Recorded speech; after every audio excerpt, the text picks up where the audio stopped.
दृष्टि उसमें नहीं है, दोष दृष्टि मेरी दृष्टि में दोष है, उसमें दोष नहीं।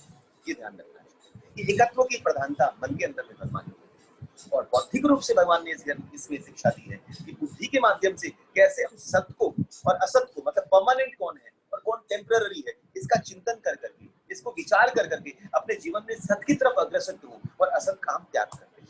ये भगवान ने 3 चीजों का विशेष रूप से दिया है। जो इन 3 चीजों को बड़ी अच्छे से पकड़ता है वही कर्म संन्यास कर सकता है, वही कर्म संन्यास।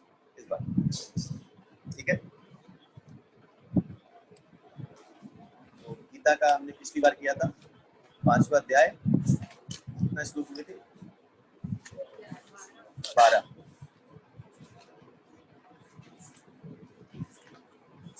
5वां अध्याय का 12 नंबर श्लोक से हुआ था।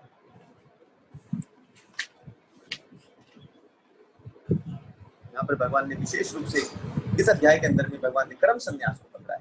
कर्म क्या है, कर्म योग क्या है, कर्म संन्यास क्या है, कर्म विमुखता क्या है, ये सब अलग अलग चीजें हैं जो बताया। कर्म कहाँ है?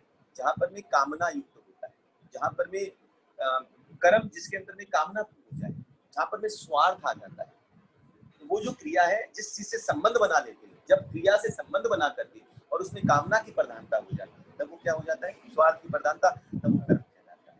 और कर्म योग क्या है? जहाँ से स्वार्थ रहित होकर के जब दूसरों की सेवा की जाती है, तब वो क्या होता है? कर्म योग। स्वार्थ रहित होगी, कामना रहित होगी, यही निष्कामता है। और कर्म संन्यास क्या है?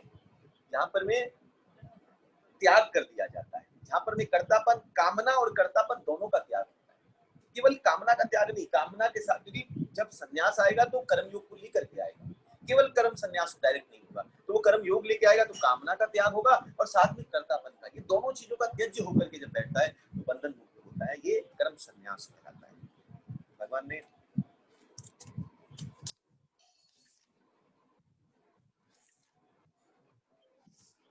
बारहवें श्लोक में कहा, भगवान ने युक्त कर्म फलम त्वक्तास शांति आपनोति नैष्ठिकम् अयुक्त काम कारेण फलो सतो निबध्यते। ये लिख लिया था ना आपने? 12 नंबर नहीं हुआ था? 12 तो हो गया था। हाँ 12 मैंने बताया था ना। कर्म फल क्या है? अभी बोलूंगा तो याद आएगा, आपको भी याद आएगा। दृष्टा याद नहीं है? कर्म फल किसको कहते हैं? कर्म फल 4 प्रकार के होते हैं। एक होता है दृष्टा, एक होता है अदृष्ट, दृष्ट, अदृष्ट, अप्राप्त और प्राप्त। याद आया? वो कौन है? कर्म फल है, इसका त्याग। दृष्ट मतलब कौन बताएगा? बिना देखे बताए। दृष्ट मतलब जो कर्म कर रहे हैं उसका फल तुरंत मिल जाता है, उसको दृष्ट कर्म कहते हैं। भोजन खाया, स्वाद लिया, आपने किसी को मारा, उसने रिएक्ट में मार दिया, ये है दृष्ट कर्म, जो किया तुरंत मिला। अदृष्ट क्या हुआ? जो किया है और उसका फल अभी मिला नहीं, मिलेगा। चोरी कर रहे हैं, पॉकेटमारी कर रहे हैं, गलत काम कर रहे हैं, मिलेगा, अभी संचित हो रहे हैं। तो ये कर्म कौन सा है? अदृष्ट है। फिर प्राप्त कर्म, जो पुराना कर्म था उसका फल अभी जो मिल रहा है। जैसे हम किसी घर में, किस घर में जन्म लिए, हमारा शरीर कैसा है, हमारे पास धन सुख सुविधा की हम तकलीफ में है कि परिस्थितियां जो जीवन में है, ये किस पर निर्भर कर रही है? हमारे प्राप्त कर्म फल। जो कर्म फल अभी मिल रहे हैं, पुराने संचित अभी मिल रहे हैं, उसको प्राप्त पूरा करता है। और चौथा कौन सा है? अप्राप्त मतलब हाँ, जो पुराने वाले मिले नहीं है, तैयार रहिएगा, मिलेंगे, बहुत डेंजरस मिलेंगे। क्योंकि काम तो हमने कोई अच्छा नहीं किया कौन सा अच्छा काम किया? सारे बुरे किए। तो क्या करना चाहिए? चिंता है ना, तो क्या मिलेगा पता नहीं। क्या करना चाहिए? भगवान एक ही बात बोलते हैं, सर्वधर्म परित्याज्य मामेकं शरणं व्रज अहं त्वं सर्व पापेभ्यो। अपापेभ्यो मतलब पुराने अप्राप्त कर्म फल नहीं मिले, और जो प्राप्त है उसको निकाल दूंगा। दृष्ट तो मिल चुके, भुगत चुके हो। अदृष्ट जो मिले, अदृष्ट को, प्राप्त को सुधार दूंगा, अप्राप्त को खत्म कर दूंगा। सर्व पापेभ्यो और मोक्षयिष्यामि मा शुचः। कल करना क्या हमको? भगवान की तरफ शरणागति, बस और कुछ नहीं। बस ये करेंगे तो सब कुछ प्राप्त होगा। तो ये 12वें अध्याय में भगवान इस बात को रखते हैं। कर्म फल क्या है? कर्म फल त्याग मतलब कर्म फल इच्छा का त्याग। कर्म फल का त्याग नहीं होगा। कर्म फल, जैसे हम कुछ खाएं तो हम बोले भाई खाने का स्वाद नहीं मिले, ये स्वाद तो मिलेगा ही, कर्म फल इच्छा मतलब उसके स्वाद के लिए उसको ग्रहण करना, उसका त्याग होना चाहिए, ये ध्यान रखना। 3 नंबर में भगवान कहते हैं सर्वकर्माणि मनसा संन्यासस्ते सुखम पसी नवद्वारे पुरे देहि नैव कुर्वन् कार्यम्। जब देहधारी जीवात्मा अपनी प्रकृति को वश में कर लेता है और मन से समस्त कर्मों का परित्याग कर देता है, तब वह 9 द्वारों वाले नगर में बिना कुछ किए कराए सुखपूर्वक रहता है। तब आप बहुत समझिएगा, जो समझाए वही चीजें आएंगी एकदम। जो जब देहधारी जीवात्मा, देही भगवान ने यहाँ क्या कहा है, नव द्वारे पूरे देही, पूरे मतलब शरीर, पूरी, पूरी मतलब नगरी, पूर मतलब नगर होता है, जैसे नागपुर, पूर मतलब नगर। तो नव द्वारे पूरे मतलब ये शरीर का 9 द्वार का नगर है। देही नैव, और देही इसमें रहता है, देही मतलब आत्मा इसमें रहती है, देह मतलब शरीर, देही मतलब आत्मा। यहाँ भगवान बोलते हैं जब देहधारी जीवात्मा, इस देह को धारण करने वाली जीवात्मा अपनी प्रकृति को वश में कर लेता है और मन से समस्त कर्मों का परित्याग कर देता है, इसका मतलब क्या हुआ, इंद्रियों को वश में क्या, और हम पहली बात प्रकृति को वश में कर लेता और मन से समस्त कर्मों का परित्याग कर देता है। मतलब क्या हो गया, कर्मों का परित्याग करना। कर्म का परित्याग नहीं होता है, इसका होता है कर्म फल इच्छा का त्याग होता है, कर्म का त्याग नहीं हो सकता है। कर्म का परित्याग होना मतलब क्या हुआ, मैंने उसी में समझाया। कर्म किसको कहते हैं, जहाँ कर्म कभी समझाया, शुरू में बोला, जहाँ कामना आ जाए, जहाँ स्वार्थ हो जाए, वो कर्म हो जाता है। कर्म बंधन है, क्रिया बंधन नहीं। तो जिस क्रिया के अंतर्गत में जब कोई भी प्रकृति से संबंध हम बनाते हैं, प्रकृति से संबंध हमारा बना, और उस संबंध, प्रकृति हमको क्या देती है, हर कुछ, प्रकृति का जो कार्य है वो क्रिया है, हमारा खाना पीना उठना बैठना सब क्रिया है, इसका कोई बंधन नहीं है। पर इस चीज से जब अपना संबंध मानते हैं, इसको अपना मान बैठते हैं, कर्तापन आता है कि मैं करने वाला हूं और इससे मुझे सुख मिले, स्वार्थ बनता है, तब क्या होता है, उसके अंदर में कर्म, वो कर्म का रूप धारण करता है। तो कर्म का जो रूप धारण करता है तो हम क्या होते हैं, कर्म बंधन में फंसते हैं। कर्म बंधन का कारण क्या है, प्रकृति से संबंध बनाना। संबंध क्यों बनाना, कि इससे मुझे सुख मिलेगा। समझ में आई बात, नहीं आई? ये संबंध कहाँ बनता है, अहंकार के अंदर, स्वीकृति मिलती है, ये मेरे लिए अच्छा है, ये मेरे लिए बुरा है। कोई भी चीज आपके पास आएगी ना, तो अहंकार क्या करता है, उसको स्वीकार करता है। 2 रूप, एक स्वरूप हो जाता है कि ये मेरे अनुकूल है और एक मेरे प्रतिकूल है, ये 2 रूप में स्वीकार करता है, ये मेरा मित्र है, ये मेरा शत्रु है। ये जो संबंध बनाता है, शत्रु नहीं आए और मित्र आए, तो ये जो भावना पैदा होती है, मतलब उससे संबंध आपने बनाया, चाहे उससे राग से बनाया या उससे द्वेष से बनाया, आपने संबंध जब उससे बना लिया, संबंध क्यों बना संबंध, स्वार्थ से। आपने संबंध बनाया ना, ये मेरा मित्र है, ये मेरा शत्रु है, क्यों मित्र है, क्यों शत्रु है, क्योंकि आपका स्वार्थ उससे पूरित हो रहा है तो मित्र दिखता है, आपका जिससे स्वार्थ पूरित नहीं होता है आपका द्वेषी दिखता है। तो जहां स्वार्थ आ जाता है वहां क्या होता है, ये क्रिया ही कर्म का रूप धारण करती है। भगवान आगे वाले श्लोक में कहे थे, 3 अध्याय में, याद हो किसी को, कार्यते हवस कर्म फिर सही प्रकृति जयी नहीं कश्चित क्षणमपि जातु उत्कृष्ट कर्म कृतः कार्य से हवस कर्म सब प्रकृति जयी गुण। कि जैसे ही जीव प्रकृति से अपना संबंध बनाता है वो कर्म बंधन के अंतर्गत फंस जाता है। यहाँ पर भगवान ये कहते हैं कि तो इसलिए क्या करते, ज्ञानी जो है, सांख्य योगी क्या करते हैं, जो सांख्य योग करने वाले हैं, वो प्रकृति के संबंध को, संबंध मतलब उसमें अपने अंदर में जो कर्म प्रधान हो जाए उसका त्याग करके क्रिया स्वरूप में उसको ग्रहण करते। क्रिया स्वरूप मतलब जो जैसी आ रही है उसको वैसे ही ग्रहण करना, उसमें कामना का नहीं होना, तो वो क्रिया स्वरूप है। तो सांख्य योगी क्या करते हैं, जो आ रहा है, जो मिलता है, उसको एज इट इज ग्रहण करते हैं, उसमें कामना रहित होते हैं। तो उस रूप में उनको देही कहा गया है। जो उस रूप में बैठता है वो आत्म तत्व को समझ सकता है, ये भगवान यहाँ पर कहना चाहते हैं।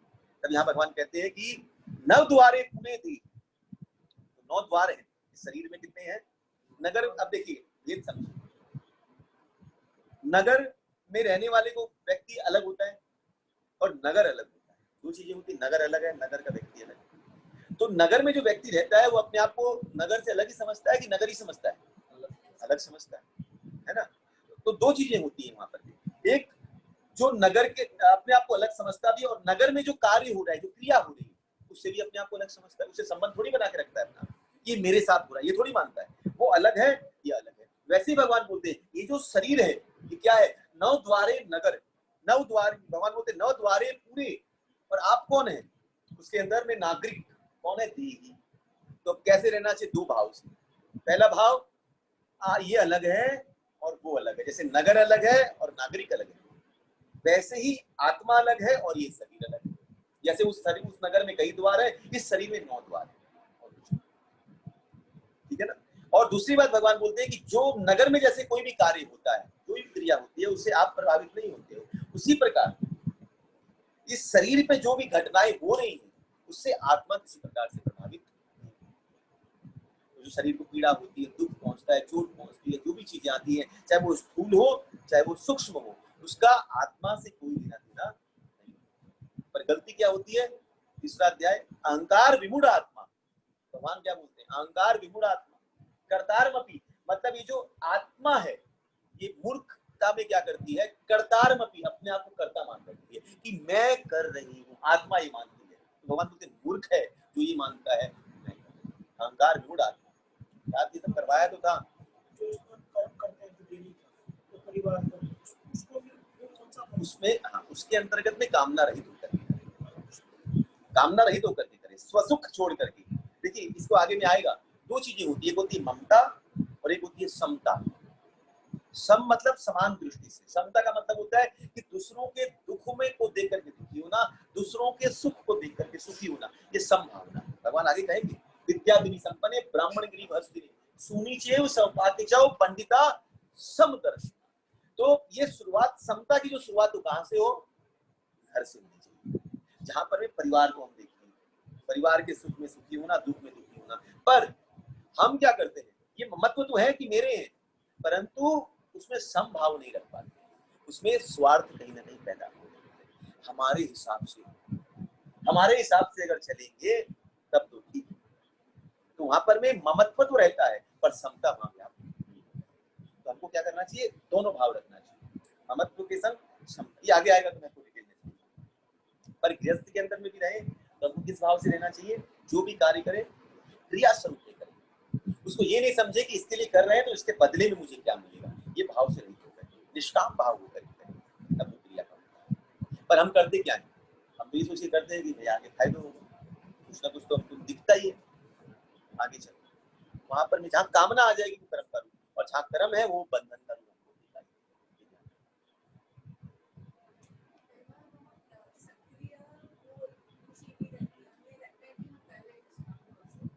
निष्काम होता ही नहीं। जब तक आप अपने मन को नहीं संभालेंगे, जब तक ये सब चीजें नहीं होंगी, तब तक लगेगा आपको। जैसे बोलते ना कई लोग कि मेरे अंदर में भगवान का नाम चलता रहता है 24 आवर्स। भाव है हमारे अंदर, भाव, आलू प्याज के भाव पता नहीं, और अंदर भाव की बात करते हैं। तो भाव वो बोलने की बात होती है कि चलता है, वो चलता नहीं चल सकता। जब माला करने बैठे संसार याद आता है कि नहीं आता है? सब सोच करके देखो, जितने भी माला करते हैं, जब माला झूली हरे कृष्ण तो क्या भगवान याद आते हैं? कौन याद आता है? बिजनेस याद आता है, कहाँ चेक छोड़ना है, कहाँ पर ये काम करना है, इसको ये सब दिखता है। जब माला करते समय संसार याद आता है और संसार का काम करते समय भगवान याद आ जाएंगे, इतनी दृढ़ता, वाह वाह, ये तो समझ में निकला।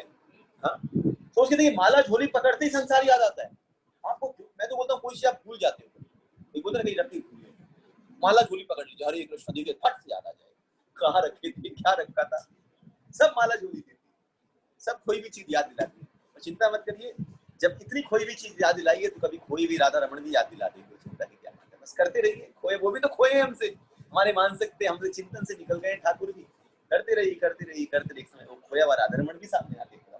मुझे भी भूल गया था, देख मैं भी आ गया, वो भी सामने खड़े। बस करते रहना।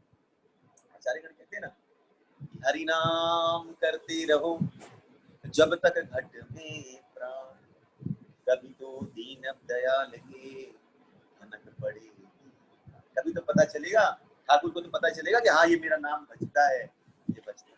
एक आचार्यगण बोलते हैं कि भजने रटो, जैसे रट्टू होते हैं ना, तोता रटता रहता है। बोले वैसे ही माला लेकर के बस रटते रहो, कृष्ण नाम रटो, भजो मता, रटी रहो, खाली बोलो हरे कृष्णा, बात करो, ये करो, जो करो, बस बोलते रहो। उसमें रटने में इतनी ताकत है कि आपका उद्धार कर, आपका मत करो, भाव मत लगाओ, मत करो, बस करो, करते रहो, जब मौका मिले, जब ध्यान लगे करते रहो। हरे कृष्ण, माला झोली हाथ में रखो, जब रखोगे तो याद आएगा करना है, तो माला में उंगली हरे कृष्ण, करते रहो, भाव हो, इधर ध्यान हो, उधर ध्यान हो, बस आप हरि नाम करते रहो,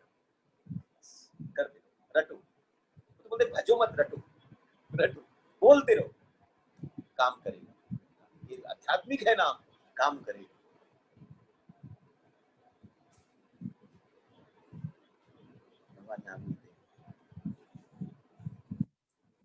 तब द्वारे पूरे देही नैव कुर्वन् कार्यं सर्व कर्माणि मनसा। जब देहधारी जीवात्मा अपनी प्रकृति को वश में कर लेता है, तो यहाँ पर बोलते हैं कि ज्ञानी कैसे करते हैं, विवेक पूर्वक। विवेक पूर्वक मतलब विवेक किसको कहे, ज्ञानियों की भाषा में विवेक मतलब क्या हुआ,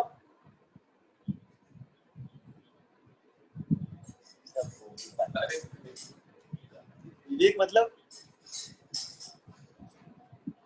विवेक पूर्वक मतलब, अभी एग्जाम हो जाता तो क्या करते, तो 2 दिन बाद देंगे पेपर। विवेक पूर्वक मतलब जब ज्ञानी क्या करता है, जब संसार से, जड़ और चेतन के बीच में संबंध विच्छेद कर लेता है, अपने आप को अलग समझता है, मैं अलग हूँ, ये शरीर अलग है, और अपने में किसी चीज का अभाव नहीं देखता है।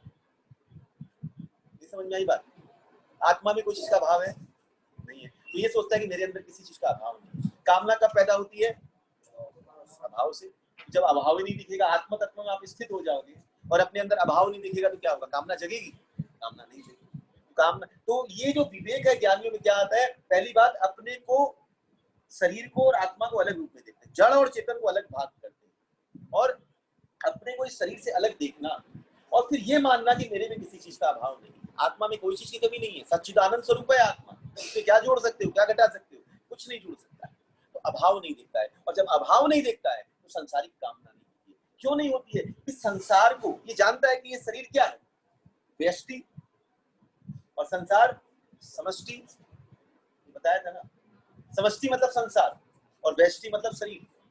तो ये जो व्यष्टि समष्टि है, किसके द्वारा चलता है, हाँ, चलता है किससे, भगवान की शक्ति से।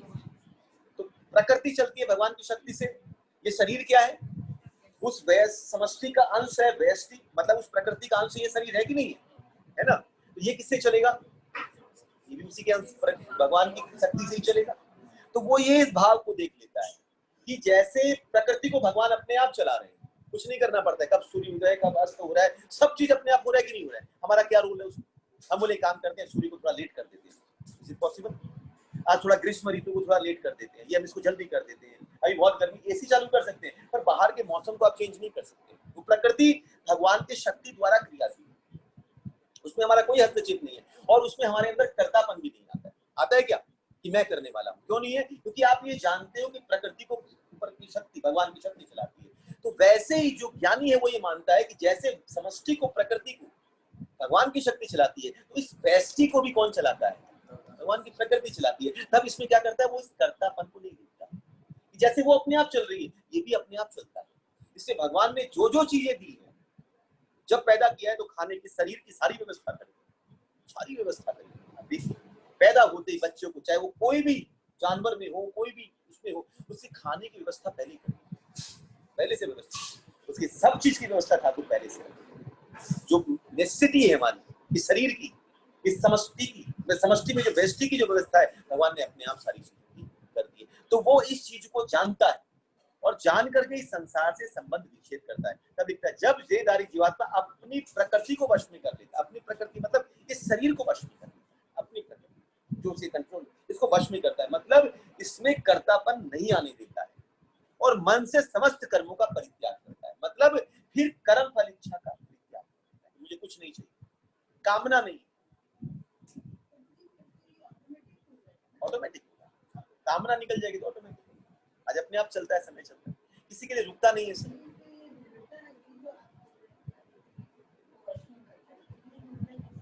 हाँ, ये दृढ़ता है कि विश्वास रख करके कि मैं कौन हूँ। आज ये कि प्रकृति को वश में करने का मतलब हो जाता है कि ये मान लेना कि सब कुछ भगवान के द्वारा चलती है। ये विश्वास की दृढ़ता, ये विश्वास कहाँ से पैदा होता है?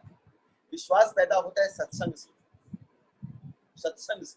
तभी तो ये बात परीक्षित महाराज कहते हैं, सुखदेव गोस्वामी कहते हैं, परीक्षित को जब देखते हैं, परीक्षित सामने बैठता है तो भागवत में जब शुरुआत करते हैं तब कहते हैं सोलंग विशिष्ट भगवान बचा, भगवान मेरी वाणी को, वाणी रूपी कन्या को इतना अलंकृत कर दे, इतना सुंदर कर दे, इतना सजा दे कि सामने बैठा जो परीक्षित है उसके अंदर जो विश्वास रूपी जो वर है, ये मेरी वाणी रूपी कन्या से पानी के रहने की स्वीकृति प्रदान करे।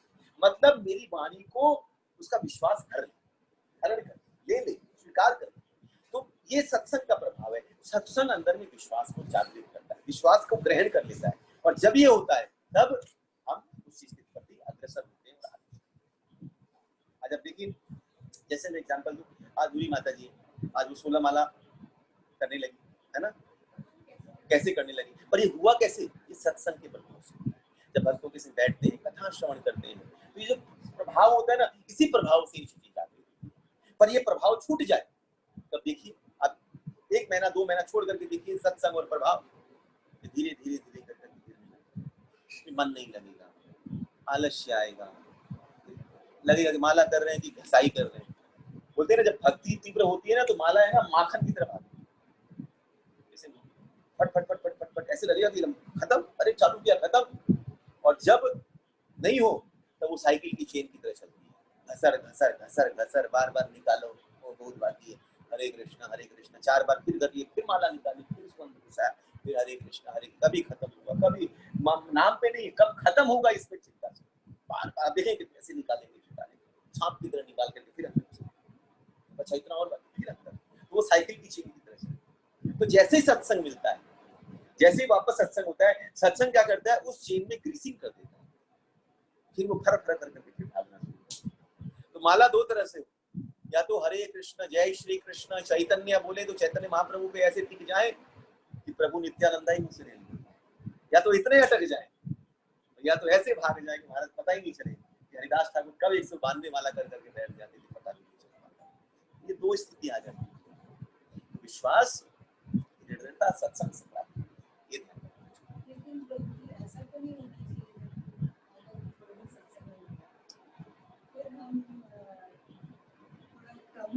होता है, होना नहीं चाहिए, करेक्ट है, पर ये इस बात का सूचक होता है कि सत्संग कितना इम्पोर्टेंट है। कई लोग बोलते हैं माला तो कर रहे हैं, सत्संग की जरूरत नहीं है, क्यों हमको कथा चाहिए, सत्संग चाहिए नहीं, हम कर रहे हैं, हमारे पास बहुत ज्ञान हो गया। नहीं, सत्संग बहुत इंपॉर्टेंट, वेरी इंपॉर्टेंट। सत्संग नहीं होगा तो कुछ नहीं चलेगा। आज मैं बोल दूं भाई सब अपने अपने हिसाब से आज भागवत पढ़ रहे हैं, सब कर, हम मैं क्या करता हूँ, रीडिंग ही तो करता हूँ, थोड़ा मोड़ा समझा देता हूँ, बाकी रीडिंग ही तो करता हूँ। पर ये रीडिंग आप अपने घर में करो, तो अध्ययन की प्राथमिकता नहीं हमारे आध्यात्मिकता के अंदर, आध्यात्मिकता में श्रवण की महत्ता है। श्रवण मंगलम, बार बार गोपियां कह रही है श्रवण मंगलम श्रीमदात्तम। श्रीमद की क्रिया की जब कृपा कम मिल पाती है, जब जीवन में श्रवण की महत्ता प्राप्त होती है, तो श्रवण देने वाली, आप सोचिए सत्संग किसने अरेंज किया है, सत्संग के अरेंजमेंट कौन करता है? हाँ, भगवान। बिनु सत्संग विवेक न होई, राम कृपा बिनु सुलभ न होई। सत्संग की व्यवस्था भगवान करते हैं, बैठाया किसने? गुरु ने बैठाया है, पर श्रवण क्रिया की जो हम श्रवण प्राप्त, इसलिए बोला गया श्रवण मंगलम श्रीमदात्मा। श्रीमद, ये श्री का मद है, श्री की अनंत कृपा है कि हमको श्रवण करने की सामर्थ्यता प्रदान करती है कि हम एक बैठे भी हैं, बैठ के भी हम इधर उधर ध्यान, सत्संग भी मिल गया, बैठ भी गए, पर बैठ के भी श्रवण नहीं हो पा रहा है। पर जो दूर भी बैठा हो, आजू में भी बैठे हो, पर बैठ करके श्रवण कर पा रहे, ग्रहण कर पा रहे। श्रवण की महत्ता कब पता चले? जब वो ग्रहण पर आ जाए, और ग्रहण का पता कब चले? जब वो आचरण में आ जाए।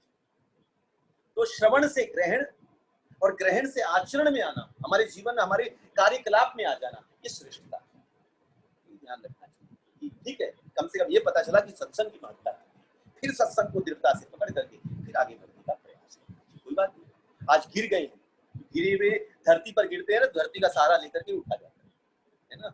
तो अगर कोई चीज ऐसी हो गई घर गृहस्थी के अंदर, कोई भी चीज के अंदर अगर हम थोड़ा सा फिसल गए, थोड़ी सी भक्ति इधर उधर हो जाए, कोई बात नहीं, फिर इसी गृहस्थ का सहारा लेकर के फिर उठ करके सत्संग। शेयर मार्केट गिरता ही थोड़ी रहेगा, चढ़ेगा और चढ़ता ही थोड़ी रहेगा।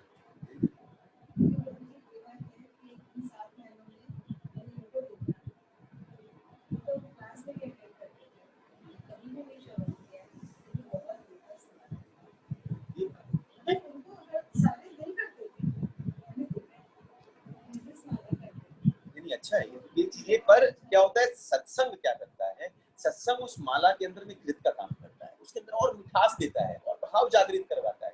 जैसे अभी आप कथा सुन रहे हो, अब आप जाते, अभी समझ लीजिए आप माला लेके बैठे, अभी आप देखो, अभी जो माला करोगे उसमें कुछ रस बैठेगा, हाँ भाई माला के अंदर, अभी आप तुरंत माला लो और देखो करो, और एक माला कथा के पहले करो उसमें फर्क, कथा के बाद करो उसमें फर्क। तो कथा क्या करता है, उस माला में मिठास को पैदा करता है, आपको टेस्ट दे देता है, एक स्वाद दे देता है। सत्संग स्वाद का प्रतीक, इसलिए कीर्तन अलग होता है, संकीर्तन अलग होता है, कथा अलग होती है, कौन क्या क्या चीजें देती है, सबका जुड़ा है। जैसे यज्ञ और दक्षिणा का जुड़ा है, वैसे कीर्तन और श्रवण का जुड़ा चलता है, कथा और कीर्तन का जुड़ा चलता है, ये दोनों साथ चलते हैं। कथा मैया है, कथा मैया कहलाती है, और हरिनाम पिता कहलाते हैं। तो कहता है ना महाप्रभु कौन है, इस हरिनाम के जनक हैं, जनक है। श्लोक है ना,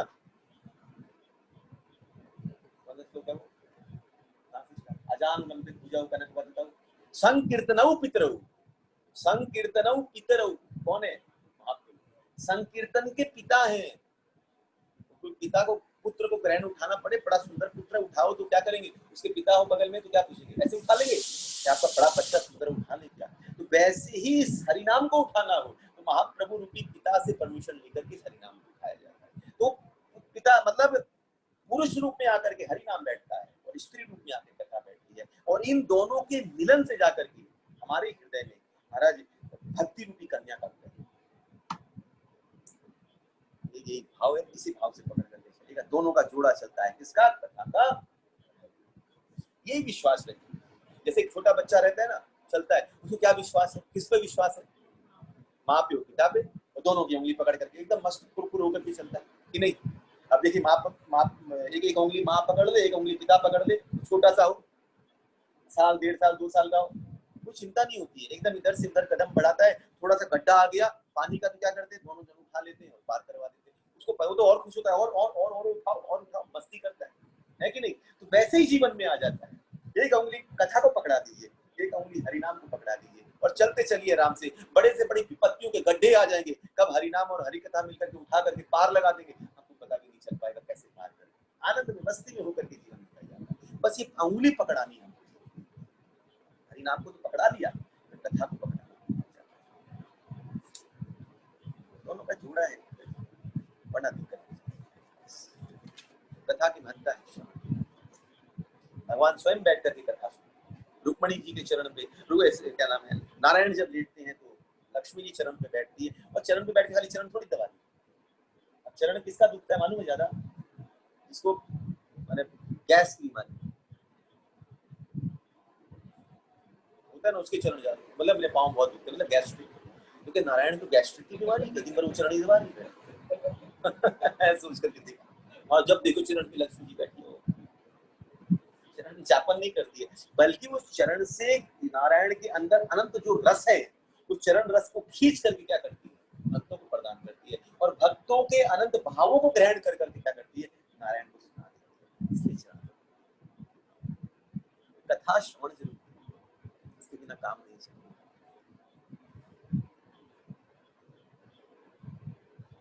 यहाँ पर वापस आ जाते हैं गीता में, वरना कल खत्म नहीं हो पाएगा।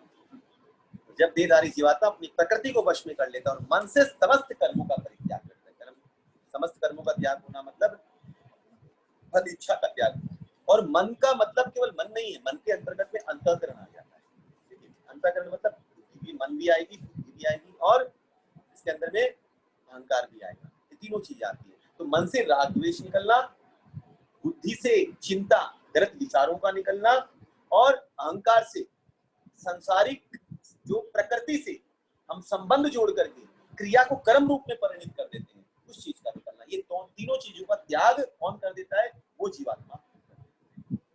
आगे चलता नहीं है, मन से एक्सेप्ट एंड रिजेक्ट संबंध का जो है ये अहंकार करता है, और वस्तु ये चाहिए और ये नहीं चाहिए ये मन करता है। संबंध की स्वीकृति अस्वीकृति अहंकार करता है, ये मन थोड़ी करता है। अब बोले ये मेरा रिलेटिव है, ये मेरा रिलेटिव नहीं, ये मन थोड़ी बोलता है, ये तो बोलता है अहंकार, स्वीकार करता है मैं और ये मेरा, ये अहंकार करता है। और मुझे फिर इससे सुख चाहिए, कैसा सुख चाहिए कैसा नहीं चाहिए, फिर चाहिए और नहीं चाहिए वो कौन करता है? वो मन करता है। तो राग और द्वेष मन के द्वारा और संबंध की स्वीकृति अस्वीकृति अहंकार के द्वारा। आगे भगवान कहते हैं 14 नंबर, न कृत्वत्वं न कर्माणि लोकयश सृजति प्रभु, न कर्म फलम संयोगम स्वभावस्तु प्रवर्तते।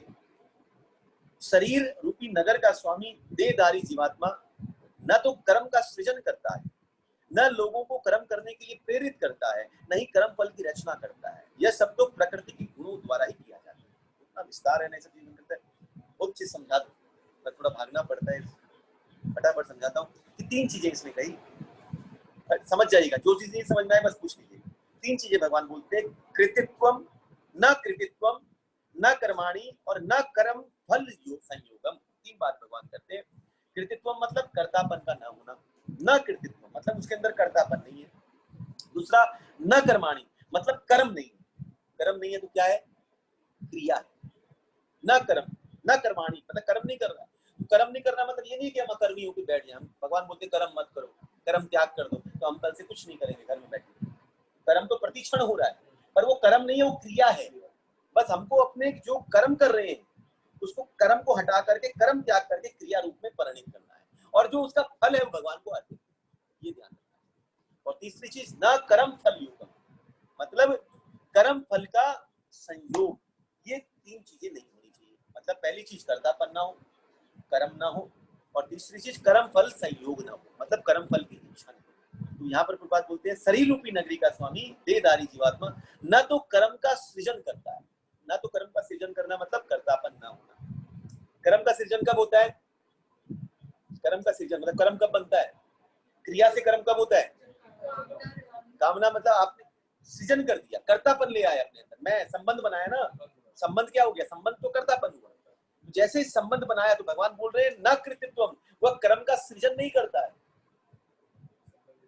संबंध नहीं बनाता है। फिर दूसरी बात, लोगों को कर्म करने के लिए प्रेरित नहीं करता, मतलब ये भी नहीं करता है कि दूसरों को बोले कि तू कर्म कर, मतलब कर्म संबंध में फंस कामना रख, उससे भी उसको दूर रखने का प्रयास करता है, न करता है न करवाता है।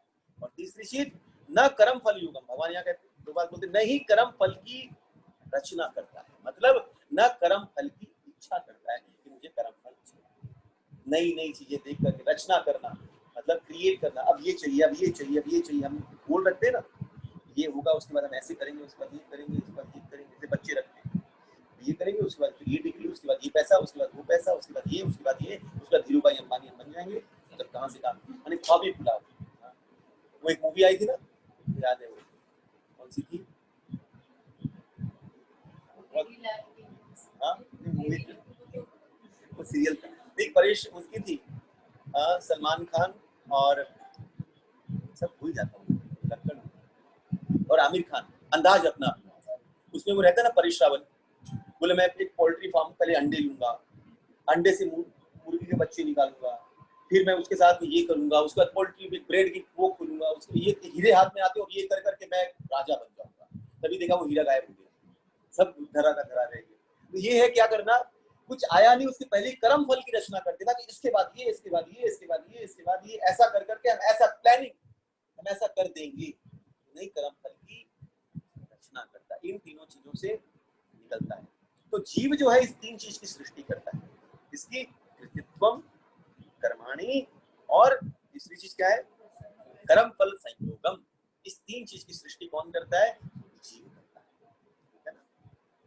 इसलिए भगवान बोलते हैं इन 3 चीजों का त्याग होना चाहिए, ध्यान रख, त्याग इस 3 चीजों का होना चाहिए, ठीक है।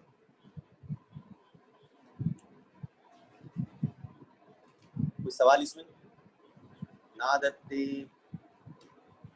आदते कश्चित् चितं पापं न चैव सुकृतं विभु अज्ञाने अनावृतं ज्ञानं तेन मुह्यन्ति जन्तवः। परमेश्वर न तो किसी पापों को ग्रहण करता है न पुण्य को, किंतु सारे देहधारी जीव उस अज्ञान के कारण मोहग्रस्त रहते हैं जो उनके वास्तविक ज्ञान को आच्छादित किए रहते हैं। भगवान यहाँ पर विभू शब्द जो है, चेव सुकृतम विभू, विभू किसके लिए है? भगवान विभू है, हम कौन है? अणु। विभू शब्द भगवान के लिए आता है। तो यहाँ पर में कहते हैं, भगवान बोलते हैं कि परमेश्वर न तो किसी के पाप को ग्रहण करता है, न भगवान को कोई लेना देना नहीं, ना आपके पाप से न आपके। जैसे सूर्य है, सूर्य क्या करता है? प्रकाश देता है, और इस प्रकाश में ही पाप और पुण्य किया जाता है। आज कोई भी कार्य करेंगे तो प्रकाश चाहिए, चाहे आपको लालटेन चाहिए, बत्ती चाहिए, अंधेरे में तो कुछ नहीं कर सकते। तो कोई भी कृत्य जब किया जाता है उसके लिए प्रकाश चाहिए। तो सूर्य के प्रकाश में सारे कार्य होते हैं, तो पाप भी होते हैं, पुण्य भी होते हैं। पर सूर्य उससे प्रभावित है क्या? सूर्य का उस पाप पुण्य से कोई लेना देना नहीं है। पर प्रकाश कौन दे रहा है? सूर्य दे रहा है, पर सूर्य को उससे कोई लेना देना नहीं। पाप का और पुण्य का भुगता कौन है? वो जीव है जो कर रहा है। सूर्य केवल साक्षी रूप में बैठता है, देखता है, करता है, प्रकाश। तो वैसे ही भगवान है, भगवान सब कुछ देने वाले हैं, पर इस पाप और पुण्य को ग्रहण नहीं करते, इससे दूर है। भगवान बोलते हैं परमेश्वर न तो किसी के पाप को ग्रहण करता है, न पुण्य को, किंतु सारे देहधारी जीव उस अज्ञान के कारण मोहग्रस्त रहते हैं जो वास्तविक ज्ञान को आच्छादित किए रहते हैं। तो कर्म फल क्या है? कर्म फल का जो भागी है वो दो है। कर्म फल दो जनों को प्राप्त होता है। पहला कर्म से जो कर्म करते हैं, और दूसरा जो दूसरों से करवाते हैं। कर्म मैं भी करूं, और दूसरे से, भगवान पहले वाले श्लोक में क्या बोले कि जो दूसरों से ना करवाता है। तो कर्म फल के अंदर में दो जन फंसते हैं, एक कर रहे हैं और दूसरे से करवा भी अगर आप रहे हैं तभी भी कर्म बंधन के अंतर्गत में आप फंस जाते हैं। तो भगवान दोनों ही नहीं करते, न कर्म कर रहे हैं और नहीं कर्म करवा रहे हैं। वो क्या करते हैं? तो लीला कर रहे हैं और प्रकृति के द्वारा क्रिया कर रहे हैं। ये तो हम जो है जीव को जो स्वतंत्रता दी है भगवान ने, उस स्वतंत्रता का मिसयूज कर रहे हैं। और मिसयूज करके क्या कर रहे हैं? उसको हम संबंध जोड़ करके, अपना मान करके, मैं मान करके उस क्रिया को कर्म रूप में परिणत कर रहे हैं, और फिर पाप और पुण्य के बंधन में हम बंधे चले जाते हैं। तो इसमें भगवान का कोई लेना देना नहीं। किसका लेना देना? आज जैसे समझ लीजिए चाकू बिक रहे हैं, गवर्नमेंट ने चाकू, सड़क में चाकू बिकते हैं कि नहीं बिकते? अब उस चाकू से आप फल काटोगे कि किसी की गर्दन काटोगे? उसका भागीदारी वो बेचने वाला थोड़ी है। वो थोड़ी ना बोलेगा मैंने इसलिए बेचा कि भाई ये तो कौन है जो खरीद रहा है, ले रहा है, फिर उसको कैसे इस्तेमाल कर रहा है, वो उसको स्वतंत्रता है कि नहीं? है स्वतंत्रता, उसकी स्वतंत्रता है।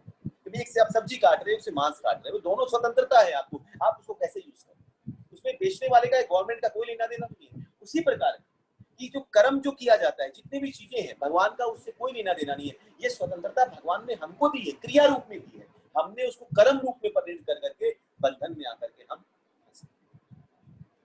वो भी उतना ही बड़ा पापी है, एकदम वो भी पापी है, करवा रहे हैं वो। कोई सोचे कि भाई, इसलिए कहा ना शास्त्रों के अंदर में कि मांस बेचने वाला, खरीदने वाला, खाने वाला, पकाने वाला, सबके सब उतने बड़े भागीदारी है। केवल ये नहीं कि जो खाएगा मांसाहार वही पापी है, जो मांस बेच रहा है, जो उसको खरीद रहा है, रिटेलर, होलसेलर, ये जो सारे के सारे उतने बड़े भागीदारी है, सारे कर्म के अंदर। ये तो मांस पर जो चीजों का, अब उसको तो जो बेच रहा है वो उसी लक्ष्य से बेच रहा है कि इसको काटा जाएगा। आज समझिए जो होलसेलर भी जो मुर्गी बेच रहा है वो क्यों बेच रहा है? इसको पालेगा कोई, वो तो उसी लिए बेच रहा है कि इसको काटेगा। तो होलसेलर से रिटेलर, रिटेलर से फिर जो आपका घर का नौकर खरीदने जा रहा है वो, फिर आपको खरीद के ला करके जो पका रहा है, फिर पकाने के बाद जो खा रहा है, ये सारे के सारे एक ही कर्म बंधन में आकर के फंसते हैं, क्योंकि लक्ष्य उसका एक ही, सबका लक्ष्य एक ही। परंतु जो चाकू बेच रहा है उसका लक्ष्य ये नहीं है कि आप इससे गर्दन काटोगे, इससे वो कर्म बंधन में नहीं फंसते। क्लियर? तो कर्म का प्रभाव ज्यादा इस पे निर्भर करता है कि कर्म आप क्यों कर रहे हैं, आपका मोटिव बिहाइंड एक्शन क्या है, आप क्यों कर रहे हो, दैट इज वेरी इंपॉर्टेंट। आज एक बच्चे को भी थप्पड़ मारते हो ना, घर में कुछ गलती करे तो क्या कर्म बंधन है? गुरु शिष्य को डांटे, उस पर चिल्लाए, उसको मार भी दे, तो क्या कर्म बंधन है? नहीं, उसका हक है, उसकी, क्योंकि उसके सुधार के लिए माता पिता या गुरु उसको डांटते हैं। परंतु वही अगर सड़क में जाकर या किसी और को मार दे तब कर्म बंधन का करता है। जहाँ स्वार्थ आ जाता है वो कर्म बंधन। जहाँ पर इसलिए मारते हैं, इसने मेरे लिए कुछ बोला, आपको किसी ने अपशब्द बोल दिया और आपने उसको थप्पड़ मार दिया, तो क्या कर दिया? आप कर्म बंधन में फंसे कि नहीं फंसे? क्यों फंसे? क्योंकि स्वार्थ दिखा। पर बच्चे को क्यों मार रहे हैं? परमात्मा उसके ठीक होने के लिए, वहां पर भी स्वार्थ नहीं है, इस बोल करके वो क्रिया का रूप धारण करता है, इससे कर्म बनता है।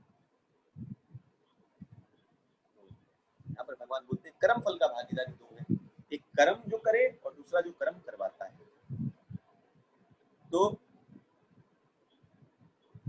अब देखिए इसमें बहुत इंपॉर्टेंट बात कि सारे देहधारी जीव उस अज्ञान के कारण मोहग्रस्त रहते हैं जो उनके वास्तविक ज्ञान को आच्छादित किए रहते हैं। तो क्या ज्ञान को ढका जा सकता है? ज्ञान को नहीं ढका। क्या ज्ञान अज्ञान जो है वो ज्ञान को ढक देता है? क्या अंधकार प्रकाश को ढक सकता है?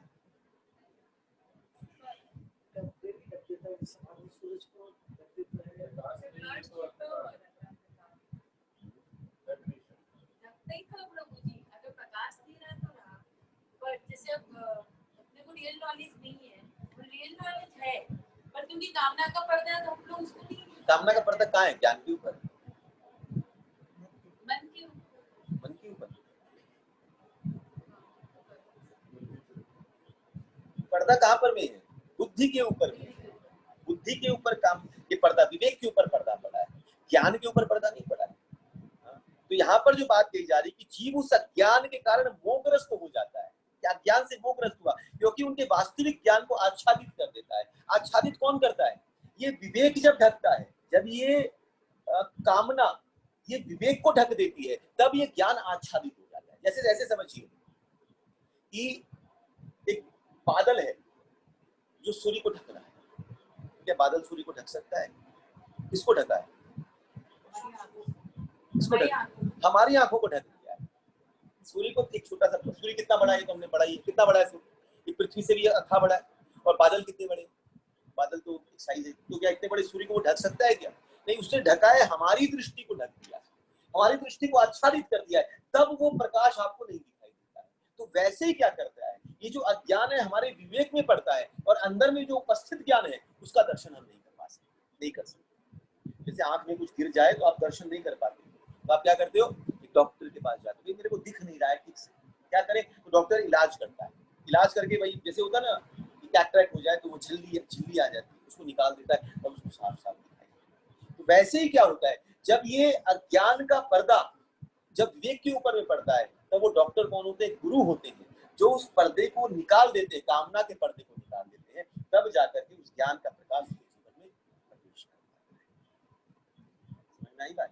तो ये पर्दा पड़ता है, अज्ञान के कारण जीव मोहग्रस्त होता है, अज्ञान के कारण मोहग्रस्त होता है। तो अज्ञान किसको कहते हैं? अज्ञान क्या है? हाँ, मैं अपने आप को, मैं और मेरा इसमें मानना, मैं ये शरीर और मेरा इस शरीर से संबंधित जितने भी लोग हैं ये मेरे हैं, यही अज्ञान। ज्ञान क्या है? अंदर में वो ज्ञान बैठा है। ज्ञान डालने, कोई किसी के अंदर ज्ञान दे नहीं सकता, ये बात हमेशा ध्यान रखिएगा। ज्ञान कोई ज्ञान है पहले से, बस वो पर्दा हटाने के लिए, वो आंख दृष्टि ठीक करनी, बस और कुछ नहीं। तो गुरु दृष्टि देता है। ओम अज्ञान तिमिरन्धस्य ज्ञानांजन शलाकया चक्षुरुन्मीलितं येन तस्मै श्री गुरु नमः। वो ज्ञान दिव्य दृष्टि प्रदान, भगवान ने अर्जुन को क्या दिया? जब अपना विराट रूप दिखाया, दृष्टि दी है कि ताकि तू मुझे देख सकता है। बाकी लोग क्यों नहीं देख पाए? कि वो दृष्टि नहीं, वो दृष्टि नहीं, वो दृष्टि होती तो वो देख पाते। तो भगवान ने वो दृष्टि दी। तो गुरु का, भगवान कौन है? गुरु है ना, इसलिए भगवान ने वो दृष्टि दी है, तब उस रूप को, स्वरूप को देख पाए। वो दृष्टि को देने वाले भगवान।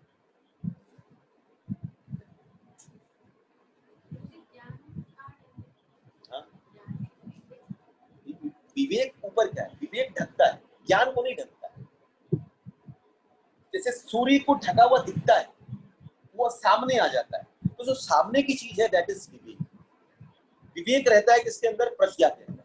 प्रज्ञा से विवेक जागृत होता है और इस विवेक को ढक दिया जाता है। और विवेक कहां से निकलता है? सत्संग से विवेक जागृत होता है।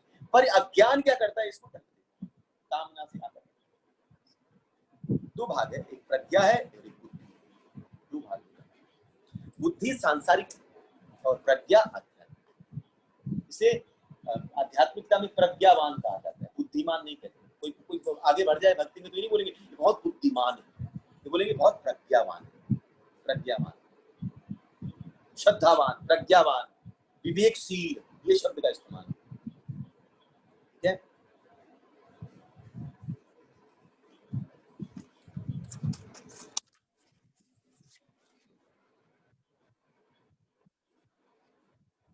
तो अज्ञान के कारण जीव मोहग्रस्त होते हैं, जो उनके वास्तविक ज्ञान को आच्छादित करते हैं। थोड़ा थोड़ा फास्ट चलूंगा वरना बहुत लंबा हो जाएगा। ज्ञानेन तु तद्ज्ञानम येषां नासीत् आत्मनम् तेषाम् आदित्य प्रत्यज्ञानम प्रकाशति तत्परम। किंतु जब कोई उस ज्ञान से प्रबुद्ध होता है जिसमें अविद्या का विनाश होता है, तो उसके ज्ञान से सब कुछ उसी तरह प्रकट हो जाता है जैसे दिन में सूर्य से सारी वस्तुएं प्रकाशित होती हैं। कितनी बड़ी बात भगवान ने क्या समझा, बहुत सुंदर तरीके से भगवान ने एग्जाम्पल दिया। जैसे सूर्य के तेषाम आदित्यवत, आदित्य किसको कहते हैं? सूर्य को। आदित्य जिस प्रकार सूर्य के प्रकाश से दूसरी वस्तुएं प्रकाशित हो जाती हैं, वैसे ही ज्ञान आने से सूर्य कोई चीज को पैदा नहीं करता है, सूर्य प्रकाशित करता है। आप कोई सूर्य हो ना तो आप वस्तुओं को देख पाओगे, पैदा नहीं कर रहा, पर सूर्य नहीं होने से वो चीजें दिख नहीं रही। अंधेरा रहे तो आपको चीजें नहीं दिखाई देंगी, और वो जब चीजें नहीं दिखाई देंगी तो क्या होगा, आपको ठोकर भी लगेगी। ये कमरा है, आप इस कमरे में आओ, अंधेरा हो चारों तरफ से, तो क्या होगा, आप घुसोगे तो क्या हो सकता है, भय पहले पैदा होगा, चोट नहीं लग जाए। अंदर घुसोगे, देखते माने दिख तो कुछ नहीं रहा, पर प्रयास करोगे कुछ दिख जाए, पर कुछ दिखेगा नहीं। तभी इसे देख देख में कहीं नीचे से कुछ लगा ठोकर और पाँव में लगी चोट, तो भय भी होगा, चोट भी लगेगी, चिंता भी होगी, और उस चीज को यूज भी नहीं कर पाएंगे, हाँ कि ना। पर जैसे एक माचिस चलाई आपने या थोड़ी सी लाइट जली, तब क्या होगा, तभी आपको अरे सोफा है यहाँ, आराम से बैठेंगे, अरे खाने का सेव पड़ा है, ये पड़ा है, आप उस चीजों का यूज भी कर सकते हो और इस्तेमाल अपने सुख के लिए भी, आनंद के लिए भी यूज कर सकते हो। पर ये यूज कब हुआ, भय भी निकला, वस्तु भी दिखाई दी, तो किससे हो गया, प्रकाश से हुआ। प्रकाश ने कुछ पैदा नहीं किया, प्रकाश ने क्या किया, वस्तु को दिखा दिया। तो वैसे ही सूर्य पैदा कुछ नहीं कर रहा है, बल्कि सूर्य क्या करता है, जैसे सारी चीजों को दिखाता है, वैसे ही अंदर में जब ज्ञान का प्रकाश होता है तो अंदर में काम कहाँ है, क्रोध कहाँ है, लोभ कहाँ है, और इसका सही इस्तेमाल कैसे हो सकता है, ये हमको दिख जाता है, हम कैसे यूज कर सकते हैं। अब सोफा ही पड़ा हो यहाँ पर, तो ठोकर लगेगी कि नहीं लगेगी, चोट लगेगी, पर वही दिख जाए तो क्या होगा, आप उसमें आराम करेंगे। तो वैसे ही काम जब तक नहीं दिखाई दे, क्रोध जब तक नहीं दिखाई दे, वो क्या करेगा, आपको तकलीफ देगा, पर वो दिख जाएगा तो सही समय पर आप उसका सही इस्तेमाल कर सकते हैं। यही बात ये भगवान कहना चाहते हैं। किंतु जब कोई उस ज्ञान से प्रबुद्ध होता है, ज्ञान का प्रकाश चलता है, तो जिससे अविद्या का विनाश होता है, अविद्या निकल जाती है, तो उसके ज्ञान से सब कुछ उसी तरह प्रकट हो जाता है जिसका सूर्य से सारी वस्तुएं प्रकाशित। क्लियर हुआ? जैसे सूर्य प्रकाशित कर रहा है, वैसे ज्ञान अंदर की सारी चीजें। अब अंदर में ठाकुर भी बैठे कि नहीं बैठे, भगवान है कि नहीं है, पर दिख रहे हैं क्या, क्यों नहीं दिख रहे हैं, अंधेरा है तो कैसे दिख रहा है, लाइट जलाइए दिखे, ये ज्ञान का प्रकाश होता है, तब उस परमात्मा का साक्षात्कार। जैसे बोलते हैं ना, ज्ञान के द्वारा परमात्मा का साक्षात्कार करें हम, तो ज्ञानी उस ज्ञान को लेकर के ध्यानस्थ होकर के फिर उसका साक्षात्कार करने का प्रयास करें। तो जो अज्ञानी होते हैं वो क्या करते हैं, अविद्या अज्ञानी क्या करते हैं, वो संसार की परिवर्तन को तो देखते हैं, पर उसके अंदर में जो परिवर्तन नहीं होगा उसका दर्शन नहीं। जैसे समझ लीजिए, उसको ये ज्ञान तो है कि मैं बचपन में मैं बच्चा था और मैं खिलौने से खेलता था, मैं और मेरा खिलौना। मैं जब वो बड़ा होता है, जवानी में आता है, तब वो अपने आप को क्या समझता है, मैं जवान हूँ और फिर मेरे पास धन संपदा है, ये मेरी है, ये तो सोचता है। जब वृद्ध हो जाता है तब मानता है कि मैं वृद्ध हूँ, और फिर ये परिवार, ये मेरे पोते, ये मेरे नाती, ये मेरे। अब देखिए, मैं और मेरा भी परिवर्तन, मैं भी परिवर्तन, शरीर की बात कर रहा हूँ, मैं भी परिवर्तन। बचपन में अलग, बचपन में मैं अलग था, बच्चा था, मेरा अलग था। फिर ये जवानी में आया तो मैं अलग हुआ, मेरा अलग हुआ। बुढ़ापे में आया, मैं अलग हुआ तो मेरा अलग हुआ। तो मैं और मेरे का परिवर्तन वो देख रहा है, पर आत्मा जो नित्य है उसमें किसी प्रकार का परिवर्तन नहीं है, वो नहीं देख पाता है। यही अज्ञान, यही अज्ञान। जहाँ पर शरीर का चीजें दिखती है पर आत्म तत्व नहीं दिखता है, यही अज्ञान का रूप धारण करता है। जब आत्म तत्व से प्रधान होकर के शरीर तत्व हो जाता है और शरीर को लेकर के, शरीर के संबंध को लेकर के जब ज्यादा अग्रसित हो जाते हैं, तब वो अज्ञान का रूप, ये अज्ञान। जैसे यही भगवान कहते हैं, जब सूर्य जैसे नई वस्तुओं को नहीं दिखाता है बल्कि पुरानी चीजों को ही प्रकाशित करता है जो पहले से है, उसी प्रकार ये ज्ञान क्या करता है, अंदर में जो पहले से है उसी को आपके जीवन में प्रकाशित। फिर आप उसका सही इस्तेमाल कर सकते हो। तो काम, क्रोध, लोभ, मोह जितने भी विकार है निकलते नहीं है जीवन से, निकलेंगे नहीं, बल्कि इनका सही इस्तेमाल है ना। हम बोले कि जीवन से कामना रहित हो जाएं, हम लोभ रहित हो जाएं, हम मोह रहित हो जाएं, तो रहित हो सकते हैं क्या? रहित नहीं हुआ जा सकता, बल्कि इनका सही डायरेक्शन चेंज किया जा सकता। क्लियर? आगे भगवान कहते हैं तद बुद्धेय तत्तात्मनम तत्निष्ठा तत्परायण। चार शब्दों का इस्तेमाल किया भगवान ने, तत् बुद्धेय तत् आत्मना तत्निष्ठा तत्परायण गच्छन्ति पुनरावृत्ति ज्ञान निर्धुत्त कल्मषा। कल्मष, ये कल्मषता है। देखिए भगवान क्या बोलते हैं, जब मनुष्य की बुद्धि, मन, श्रद्धा तथा शरण सब कुछ भगवान में स्थिर हो जाते हैं, तब वह पूर्ण ज्ञान द्वारा समस्त कल्मष से शुद्ध हो जाता है और मुक्ति के पथ पर आगे बढ़ता है। तो दो माध्यम है जाने के, एक तो विवेक के द्वारा ज्ञानी हो जाए, विवेक के द्वारा सारा असत्य और सत्य का ज्ञान ले लें और असत्य से संबंध छोड़ करके, परित्याज्य कर करके और सत्य को पकड़ करके तब चले। इसी है क्या? हाँ, समझना ही टफ है तो पकड़ना तो बहुत मुश्किल है। समझ में सबकी खोपड़ी घूम रही है, आधे तो सो रहे हैं, जूम में भी सो रहे होंगे या ऑफ लेफ्ट कर गए, ये है तत्व ऐसा है।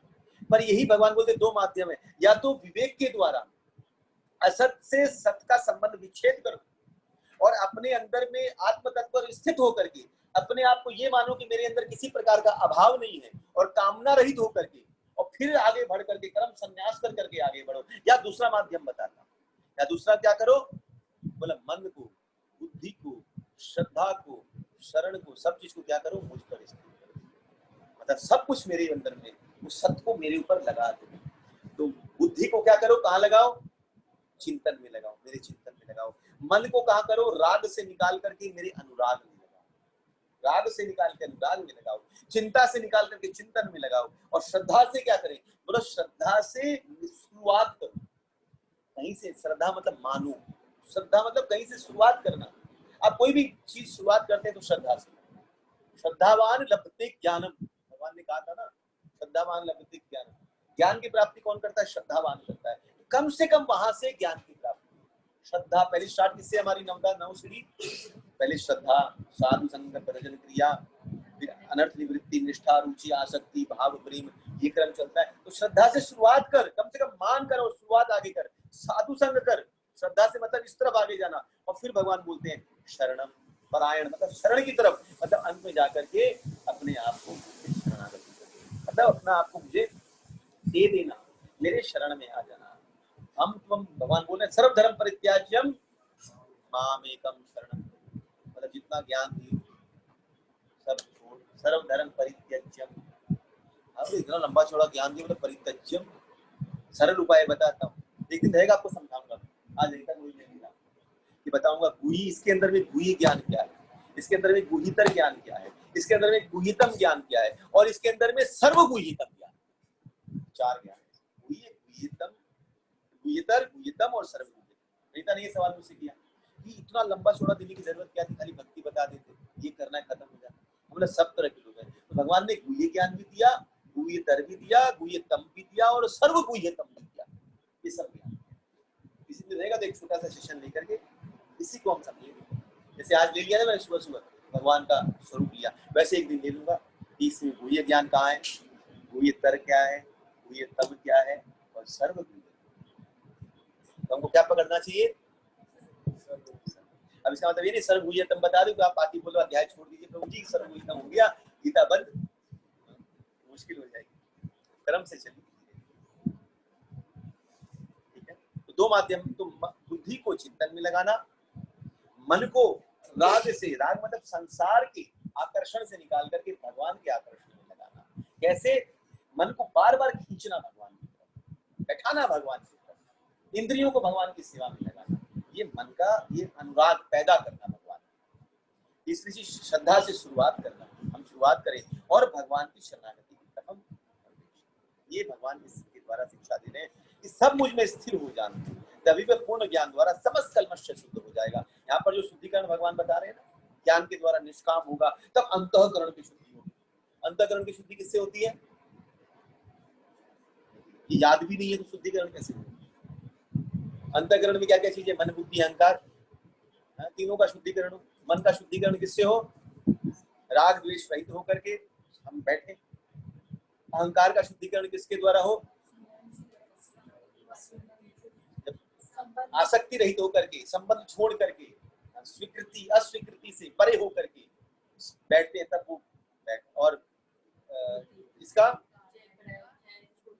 यहाँ पर में समता की भावना बैठे, अनुकूल और प्रतिकूल में सम हो जाए ये बुद्धि की। तो ये सब होना इतना सरल नहीं है, तो मैं दे तो रहा हूँ पर इतना सरल नहीं है। तो भगवान बोलते हैं उनका भी लक्ष्य क्या है? चित्त शुद्धि। और यहाँ भी भगवान बोलते हैं जो ये करता है वह पूर्ण समस्त कल्मश से अपने आप शुद्ध होता है और मुक्ति के पथ पर आगे। भगवान भी कहते हैं सर्वधर्म परित्याज्य माम एकम शरणम व्रज अहम त्वम सर्व पापेभ्यो, मतलब कल्मश मिटा दूंगा। पापेभ्यो, पाप क्या है? कल्मश है ना, कल्मश मिटाऊंगा। आगे क्या दूंगा? मोक्षयिष्यामि मा शुच। नहीं, भगवान कहते हैं पथ पर अग्रसर होता है, मुक्ति के पथ पर। आगे भगवान कहते हैं विद्याग्नि संपन्ने ब्राह्मण गृहस्थिने सुनीचेव सौपाकेशव पंडिता समदर्शिना।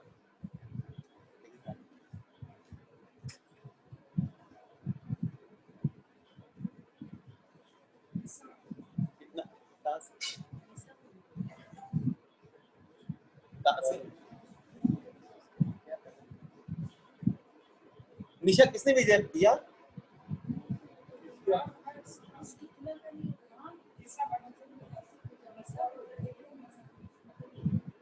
रंजिता, अच्छा ठीक है। यहाँ पर भगवान कहते हैं कि विद्या विनी संपन्ने ब्राह्मण गृहस्थिने सुनीचेव सौपाकेशव पंडिता समदर्शिना। तो विद्या विनी संपन्ने, यहाँ भगवान बताते हैं कि कौन कर ब्राह्मण इसको कहते हैं।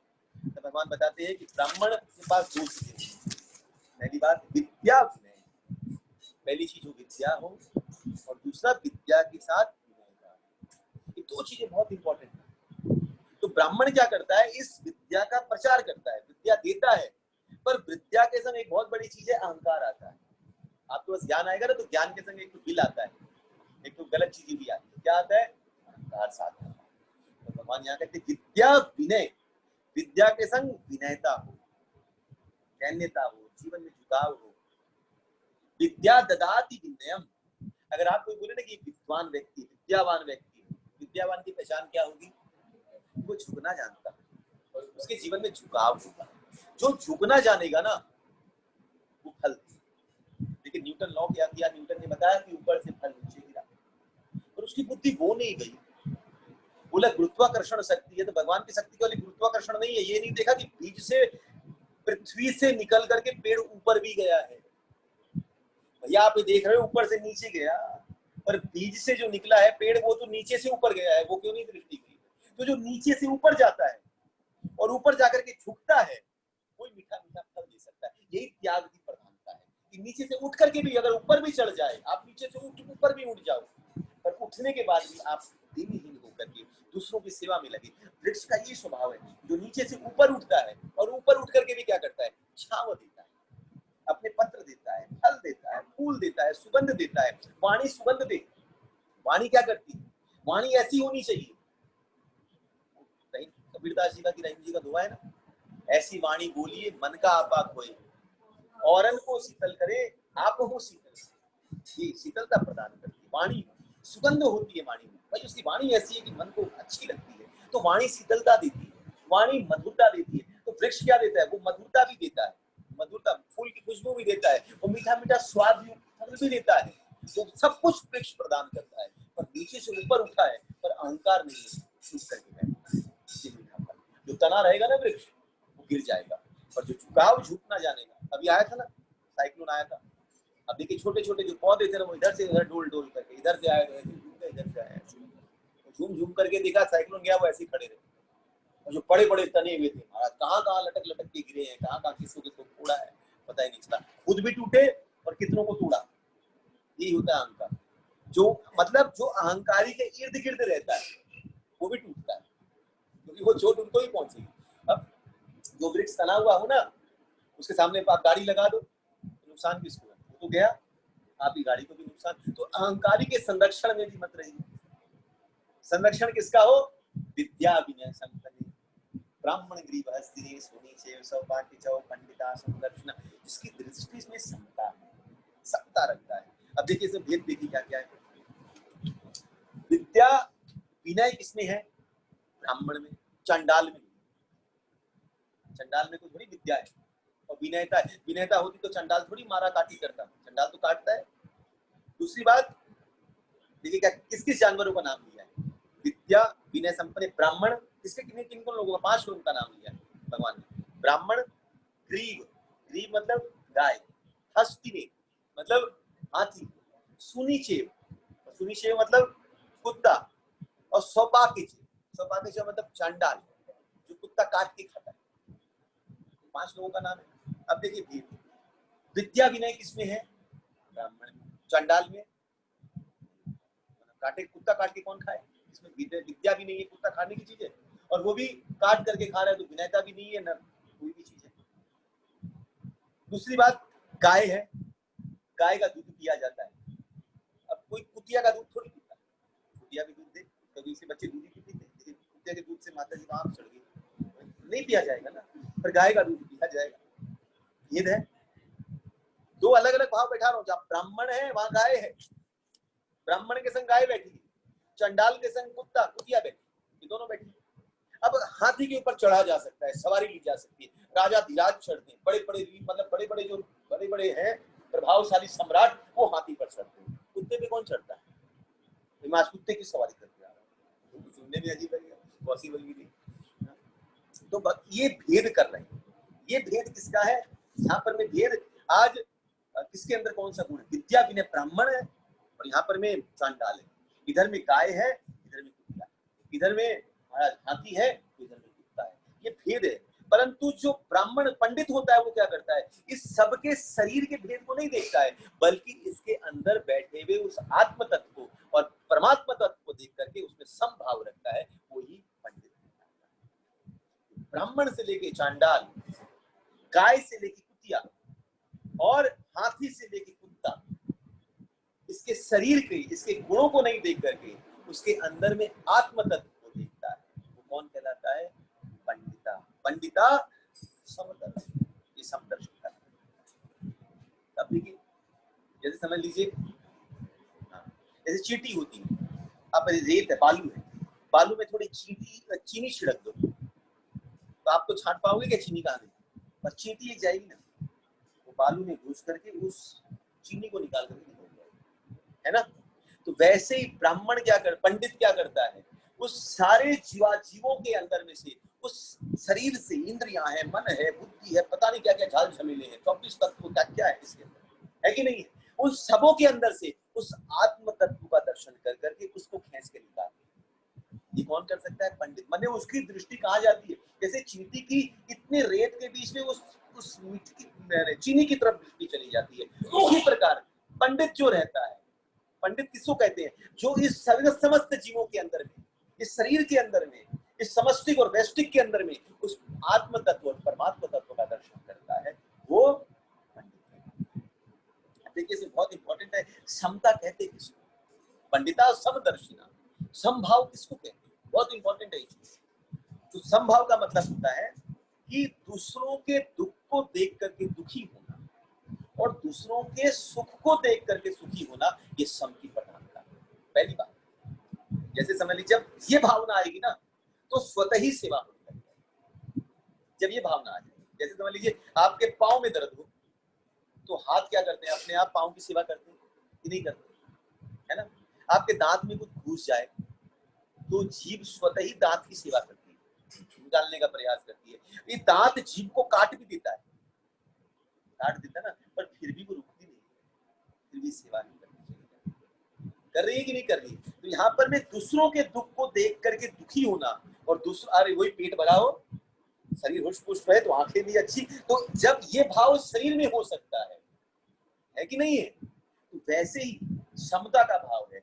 अलग नहीं समझते, ये हाथ अपने आप को पैर से अलग नहीं समझता है कि भाई इसकी सेवा करना ही तो काम है, एक पाँव हाथ की सेवा, सब एक दूसरे की सेवा में लगे, है कि नहीं है? तो समभाव है। वैसे ही जब हमारे अंदर में दूसरों को देख करके दुखी होना और दूसरों को सुखी देख करके सुखी होते हैं, तब वो सम। जैसे शरीर के अंगों को, शरीर के अंग की शिक्षा दे रहे हैं, देखो सीखो हमसे, हम इंद्रियां अलग हैं पर फिर भी एक दूसरे के प्रति समभाव है। एक इंद्रियों को तकलीफ हो जाए तो दूसरी इंद्रिय खड़ी हो जाती है, होती है कि नहीं? गाल में चोट लगे तो आंख रोने लग जाती है, आंख आंसू बहा दे। एक एक अंग दूसरे अंग से प्रभावित हो रहे हैं। तो वैसे ही दूसरों के, हमको क्या करना चाहिए? दूसरों के दुख को देख करके दुखी होते हैं, ये हमारे अंदर में सुख को देख। यही कौन किए थे? नंद बाबा जब वसुदेव जी के पास जाते हैं, है ना, याद है? टैक्स भरने के लिए जब जाते हैं कंस को कर देने के लिए, तब वहां पर भी वसुदेव जी से मिलते हैं। तो नंद बाबा तो बड़े खुश आज, क्यों? कि नंद के आनंद भयो, कृष्ण इतने लंबे अरसे के बाद पुत्र प्राप्ति हुई है, नाच रहे हैं, गा रहे हैं। पर जैसे ही वसुदेव जी को देखते हैं, अष्टपदन करते हैं, वसुदेव जी बड़ो दुख हुए कि आपके 6 पुत्र को मार दिया, कंस दुराचारी है। रोने लगे, बिलखने लगे। और यहाँ पर वसुदेव जी नाच रहे हैं। बाबा काहे को रोते हो? आज तो नाचो, नंद को आनंद भयो है। ये नाच रहे हैं और नंद बाबा रो रहे हैं। यही होता है, यही संभाव है कि देख करके, दूसरों के दुख को देख करके दुखी होना, और वो जो दुखी है वो दूसरों के सुख को देख करके सुखी। हमारे जीवन में बहुत दुख है, पर कोई ऐसा आ जाए जो बहुत प्रसन्न हो आज, तो उसके साथ उस प्रसन्नता में शामिल, न कि अपना दुखड़ा रोने लगे। और आज आप बहुत सुखी हो, पर कोई दुखी आ जाए तो उसके दुख में सम्मिलित होकर के उसके दुख को निकालने का प्रयास करना, ये समता की निशानी। पंडिता समदर्श, ये ध्यान हमको रखना चाहिए। आज हम बहुत खुशी है, बहुत पार्टी करें, कोई दुखी आ जाए, ले निकल तुम, इस खुशी के माहौल में कहां से आ गया तुम, तो बोल देते नहीं। अगर वो दुखी आ गया है तो उसके दुख में सम्मिलित होकर के उसके दुख को निकालने का प्रयास करना, ये ध्यान रखना चाहिए। और दूसरी बात है, ममता के साथ समता चाहिए, जो आपको मैंने इसमें समझाया कि ममत्व तो हो, पर ममत्व के साथ में समता का स्वभाव होना जरूरी होता है। अगर समता नहीं होगी तो जीवन में शांति नहीं आती। हम ममता तो, ममत्व तो करते हैं, पर वहां पर में समता नहीं होती है, क्योंकि वहां पर में स्वार्थ कहीं ना कहीं से जागृत होता है। जहां स्वार्थ जागृत होगा वहां पर में कभी भी शांति प्राप्त नहीं हो सकती। अब देखिए, सेवा करेंगे और शांति कब मिलती है? सेवा भाव से। कोई आपके पास आए, गर्मी में आए, बहुत प्यास लगी, अच्छा आपको पानी पिलाओ, जैसे वो पानी पी के बोलेगा बहुत थैंक यू, आपको कैसा, आपको खुशी मिलेगी कि नहीं मिलेगी? आपको एक शांति मिलेगी। तो उसकी सेवा कर करके, और अब उसको पानी मिला के आपको क्या मिला? आप थोड़ी देर भाव से पिला रहे हो पानी की, कोई पथिक आ गया, इससे पानी पिला रहे हो कि मुझे पुण्य मिलेगा। आप तुरंत देखते हो कि उसको कंठ में माने प्यास लगी, आप तुरंत पानी पिलाते हो, उसको तो भावना नहीं है, तब आपको शांति, आपको सुख मिलता है, चैन। पर वही बोलते नहीं मिलेगा पानी, तो पानी नहीं मिलेगा, वो तो तकलीफ पाया, पर आपको क्या मिला? शांति आपको नहीं मिली। ये बात समझ लीजिए। अगर पिला देते तो कम से कम आपके पास शांति मिल जाती। कोई आपसे पूछे एड्रेस कहाँ है, मेरे को जाना है, एड्रेस कहाँ है, जाओ मुझे बता। पर अगर आप उसको बता दो एड्रेस कहाँ है, उसको वहां तक छोड़ करके भी आ जाओ, खास करके बंगाल में तो ये है, चलिए आपको छोड़ करके आते, गाड़ी में बैठ करके, ये भावना केवल है तो ये बंगाल में ही है। यहाँ पर मैं आपसे इतना स्नेह करते हैं, बंगाल के अंदर में जो प्रेम है, जो स्नेह है ना, वो और कहीं भी घूम लीजिए, वो स्नेह प्रेम आपको कहीं नहीं मिलेगा जो बंगाल के अंदर।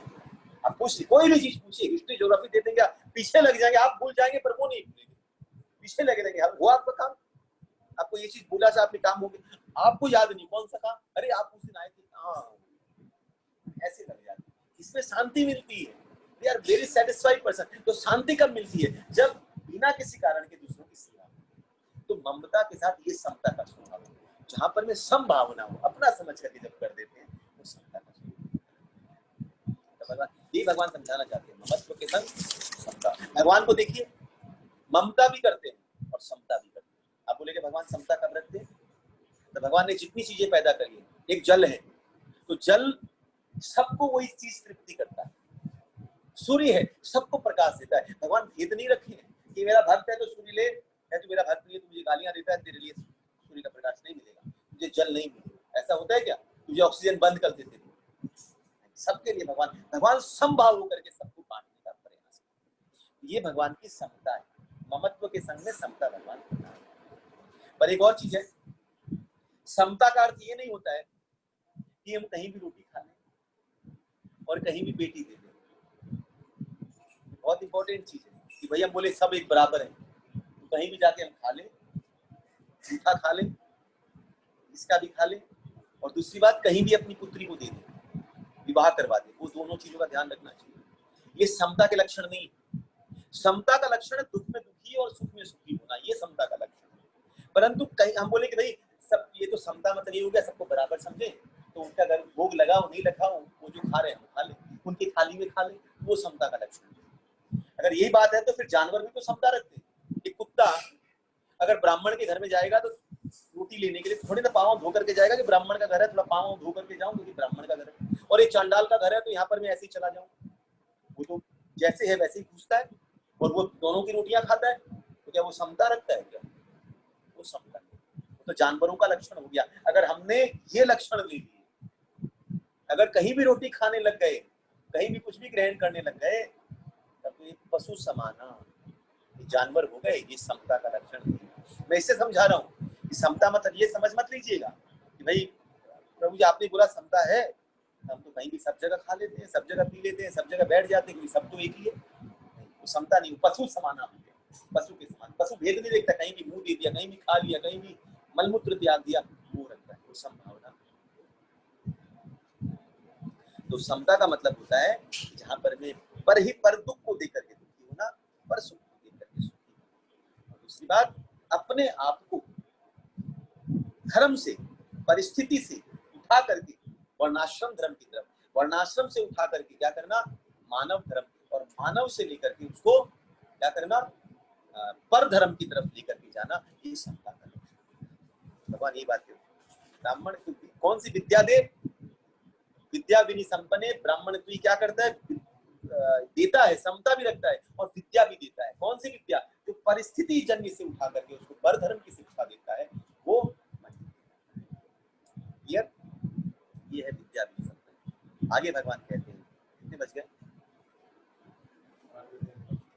5-10 मिनट और करते हैं, 10 मिनट। प्रभु जी इसका मतलब ये बोले किसी घर खाना खाते हैं गलत है, एकदम गलत है। क्यों खाएंगे किसी के घर में खाना? खाना कहाँ चाहिए? जहाँ पर मैं देखिए, इसलिए भगवान बोलते हैं हर कहीं पर नहीं खाना चाहिए। पहले के लोग खाते थे क्या? हम अपने आप को बहुत मॉडर्नाइज समझते हैं, ये जो हम समभाव रखते हैं ना कि सबके घर में खाना खा लेंगे तो हम मतलब वो हो जाएंगे, वो अलग बात है। मैं सबकी बात कर रहा हूँ, कहीं भी आप गए, कहीं जूठन खाना, जूठा खाने की बात है, और कहीं भी हर कहीं पर जाके थोड़ी ना खा लेंगे। आपको बुलाया आइए और खा लीजिए, थोड़ी ना खा लेंगे, वो संभावना। परिवार में भी जाए तो बहुत सोच समझ कर दिखाइए। मैं कभी बोलूंगा क्योंकि गुण आते हैं, गुण आते हैं।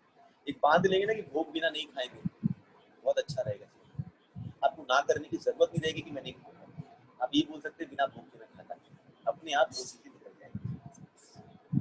गुण आता है, बहुत बहुत विशेष रखिएगा। जैसा अन्न वैसा मन, अन्न का प्रभाव मन पर है, और मन जैसा हो जाएगा तो क्या होगा? आपका मन के अंदर राग द्वेष सारी चीजें पैदा होंगी, आपके अंदर संसारिक आकर्षण पैदा हो जाएगा। आप देखिए गलत अन्न खा करके आपके अंदर सबसे पहली चीज पैदा हो जाएगी क्या? संसारिक आकर्षण पैदा।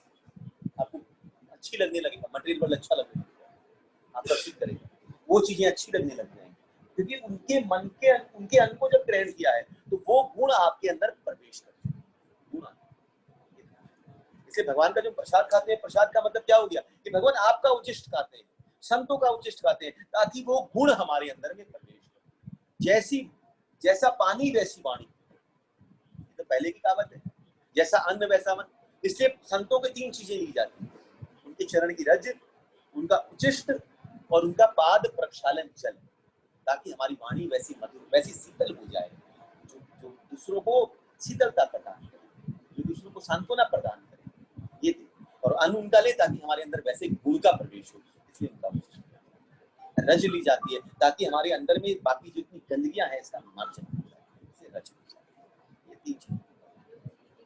ये जो समता है, जो हम लोग बोलते हैं ना कि अनुकूल और प्रतिकूल में सम होना, ये अलग है, वो अलग है। वो अलग है। ये तो भगवान बता रहे पंडिता समदर्श, सबको सम दृष्टि से देखना, ये वो समता है। समझा, मन के अंदर समता आ जाए, समत्व भाव आ जाए। हम अपने आप को किसी को देखें तो कॉम्पिटिटर ना देखें, हम उसको देखें तो लगे कि ये मेरा ही कोई प्रतिद्वंदी जीवन में कोई है, सब अपना लगने लग जाए, ये भावना। हम किसी में ये द्वेषी है, ये मेरा मित्र है, ये मेरा ये है, ये मेरा ये जो भावना जाती है ना, ये असमता की भावना। सबको एक ही दृष्टि से, सबके अंदर ये मैंने कुछ दिन में समझाया, कॉम्पिटिटर ना देख करके क्या समझना, उसको पार्टनर, उसको प्रतिद्वंदी नहीं मानना, समझना कि ये मेरे को आगे निखारने के लिए भगवान ने मेरे सामने ऐसी चीजों को सामने रखा।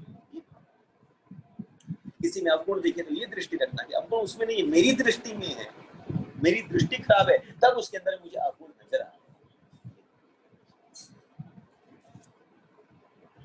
भगवान 19वें श्लोक में कहते हैं ये वतीर्जितम सर्गो येषां साम्ये स्थितं मनम् निर्दोषं हि समं ब्रह्मं तस्मात् ब्रह्माणि ते स्थिता। जिसका मन एकत्व, देखिए बात आ गई, इसका मन एकत्व है। एकत्व मतलब सबको एक रूप में देखना और समता में स्थित है। समता कहाँ हो जाती है? मन एकत्व हो जाए और समता आ जाए परिस्थिति के, बुद्धि के अंदर में समता व्याप्त हो जाए, या हम एक एकत्व होकर के सबको समभाव से देखने का प्रयास करें। ये भगवान से उन्होंने जन्म तथा मृत्यु के बंधनों को पहले ही जीत लिया है। ये ब्रह्म के समान निर्दोष है और सदा ब्रह्म में ही स्थित रहते हैं। तो समता आती है,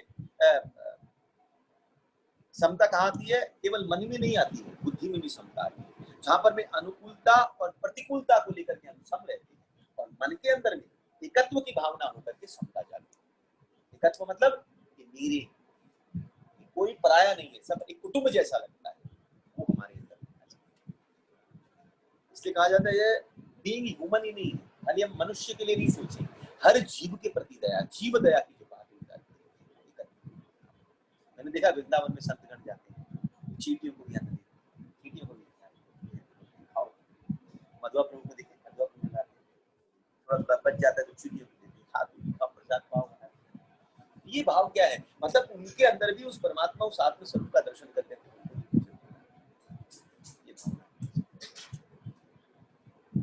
मन के अंदर मन शांत हो। मन शांत कब होगा? जब राग द्वेष रहित हुआ जा सकता है, जब सुख दुख के विकार से रहित, राग द्वेष रहित होते हैं तो मन शांत होता है। और बुद्धि कब शांत होती है? जब इसके अंदर में अनुकूलता और प्रतिकूलता प्रभावित नहीं करती है, तब जाकर, ठीक है ना? तो मन को शांत कैसे किया जाए? दो चीजों से, प्रयास से और वैराग्य से। दो चीजों से मन शांत हो। प्रयास करते रहे और वैराग्य रखें। वैराग्य किसका रखें? वैराग्य किसका रखें? संसार, जो चीजें आपको उस वस्तु की प्राप्ति में विघ्न डालता है। जैसे मन, ये काम है अभी हरि नाम करना है, पर मन क्या करता है? मन बोलता है हरि नाम नहीं करो, ये करो, ये करो, ये करो। तो उस चीजों का वैराग्य, उस चीजों को ना देना, वो वैराग्य। तो वैराग्य बाहर से भी हो और वैराग्य मन से भी। दो चीजें, बाहर से त्याग है, अंदर से वैराग्य। बाहर से छोड़ना जरूरी, माने क्या होता है? त्याग किसको कहते हैं? बाहर से छोड़ा जाता है। त्याग मतलब छोड़ना, और वैराग्य मतलब छूटना। छूटा मतलब छूट गया, अब नहीं आएगा। तो छूटना कहाँ से होता है? मन से होता है। अब उसकी याद नहीं आती। जो आपने छोड़ा है तो हो सकता है मन उसको याद भी करे, पर दोनों चीजें जरूरत है। कई बार त्याग जरूरी होता है और त्याग कर करके फिर मन पर उसका प्रभाव पड़ता है। दोनों चीजें जरूरी होती है, त्याग भी चाहिए और वैराग्य भी चाहिए। भगवान बोलते हैं राग जब निकल जाता है तो जीव कैसा होता है? निर्दोष। भगवान के अंदर में राग नहीं है, राग और द्वेष भगवान में नहीं है। भगवान सबको सम दृष्टि से देखते हैं, इसे राग द्वेष नहीं है। इसलिए कहा वे ब्रह्म के समान निर्दोष हो जाता है। निर्दोष होना मतलब राग द्वेष नहीं। जिसके अंदर से मन एकत्व हो जाएगा तो राग द्वेष निकलेगा, तो क्या होगा? भगवान के समान। तो भगवान आगे वाले श्लोक में कहते हैं जो न तो प्रिय वस्तु को पाकर के हर्षित होता है और न अप्रिय को पाकर के दुष्टित होता है, जो स्थिर बुद्धि है, जो मोह रहित और भगवत विद्या को जानने वाला है, वह पहले से ही ब्रह्म में स्थित होता है। भगवान यहाँ कहते हैं कि जो न तो प्रिय वस्तु को पाकर के हर्षित होता है। इसको पहले भी समझाया कि संबंध कहाँ से बनता है? स्वीकार, संग, विषय, संग से संबंध की स्वीकृति, और संबंध की जब स्वीकृति होती है तो क्या मिलता है? संबंध की स्वीकृति से क्या होता है? दो चीजें पैदा, ये मेरा है और ये मेरा द्वेषी है। ये संबंध बन गया, तो ये मेरा अपना है, ये मेरा द्वेषी है। ये मेरा स्वीकार तो कर लिया, पर किस रूप में स्वीकार किया? द्वेषी रूप में, नेगेटिव वे में आपने उसको स्वीकार किया। एक को पॉजिटिव वे में स्वीकार किया, एक को नेगेटिव वे में स्वीकार किया। तो जो अब इसमें देखिए ये संबंध हो गया। अब ये हमारे जीवन में क्या होता है? जो अपना है वो प्रिय लगता है और जो अपना नहीं है वो अप्रिय लगता है। लगता है कि नहीं लगता है? अप्रिय लगेगा। अब इसमें क्या होगा कि जब परिस्थितियां आती तो प्रिय वस्तु का, उस संबंधी का जिससे संबंध बनाया, पॉजिटिव हमारे जीवन में आए, ये क्या लगता है? अनुकूल। और जो प्रिय हमारे जीवन से जाए वो प्रतिकूल। द्वेष में क्या होता है, जो हमारे जीवन में आ जाए वो प्रतिकूल, और द्वेषी जाए वो अनुकूल। और जब ये क्या होता है, अनुकूल प्रतिकूल कहाँ आ गया, परिस्थिति में आ गया। और जब ये अनुकूल और प्रतिकूल आते हैं तो हमारे जीवन में क्या करते हैं, कभी हर्ष करते हैं। अगर द्वेषी जीवन में आ जाए तो शोक हो जाता है, द्वेषी चला जाए तो हर्ष हो जाता है, होता है ना। अनुकूल जीवन में जो प्रिय है वो आ जाए तो हर्ष होता है, प्रिय चला जाए तो शोक हो जाता है। भगवान यही कहना चाहते हैं, क्या कह रहे हैं, जो न तो प्रिय वस्तु को पाके हर्षित होता है, मतलब संबंध को बना करके मन के ऊपर में जो हर्ष और सुख का विकार पैदा हो रहा है इससे प्रभावित नहीं होता है, न अप्रिय को पाकर के विचलित होता है, दोनों से प्रभाव नहीं हो रहे। जो स्थिर बुद्धि है, बुद्धि स्थिर हो गई है, मतलब परिस्थितियों से प्रभावित नहीं है और मोह रहित हो गई है, और भगवत विद्या को जानने वाला वह पहले से ही ब्रह्म में स्थित होता है। तो आना और जाना किसका होता है, आगम अपायन नित्य दांत कितस्व भारत मात्र स्पर्शास्तु कौन्तेय शीतोष्ण दुग्धा। आगम अपायन, आना जाना किसका होता है, किसका, मेन परिस्थिति का। परिस्थितियां, सिचुएशंस, घटनाएं आएंगी और जाएंगी कि नहीं, आएंगी और जाएंगी। संबंध आएंगे जाएंगे नहीं, संबंध स्वीकृति पर निर्भर करेंगे, स्वीकृति या स्वीकृति पर परिस्थितियां अपने आप आएंगी और जाएंगी। ग्रीष्म आएगा जाएगा, बसंत आएगा जाएगा, इसमें आपका कुछ नहीं है। तो परिस्थितियां हमारे प्रारब्ध से, हमारे कर्म फल से आएंगी और जाएंगी। तो हमको उस परिस्थिति से उत्पन्न होकर के हमारे जीवन में हर्ष और शोक रूपी विकार को पैदा नहीं करना चाहिए, ये भगवान समझाना चाहते हैं।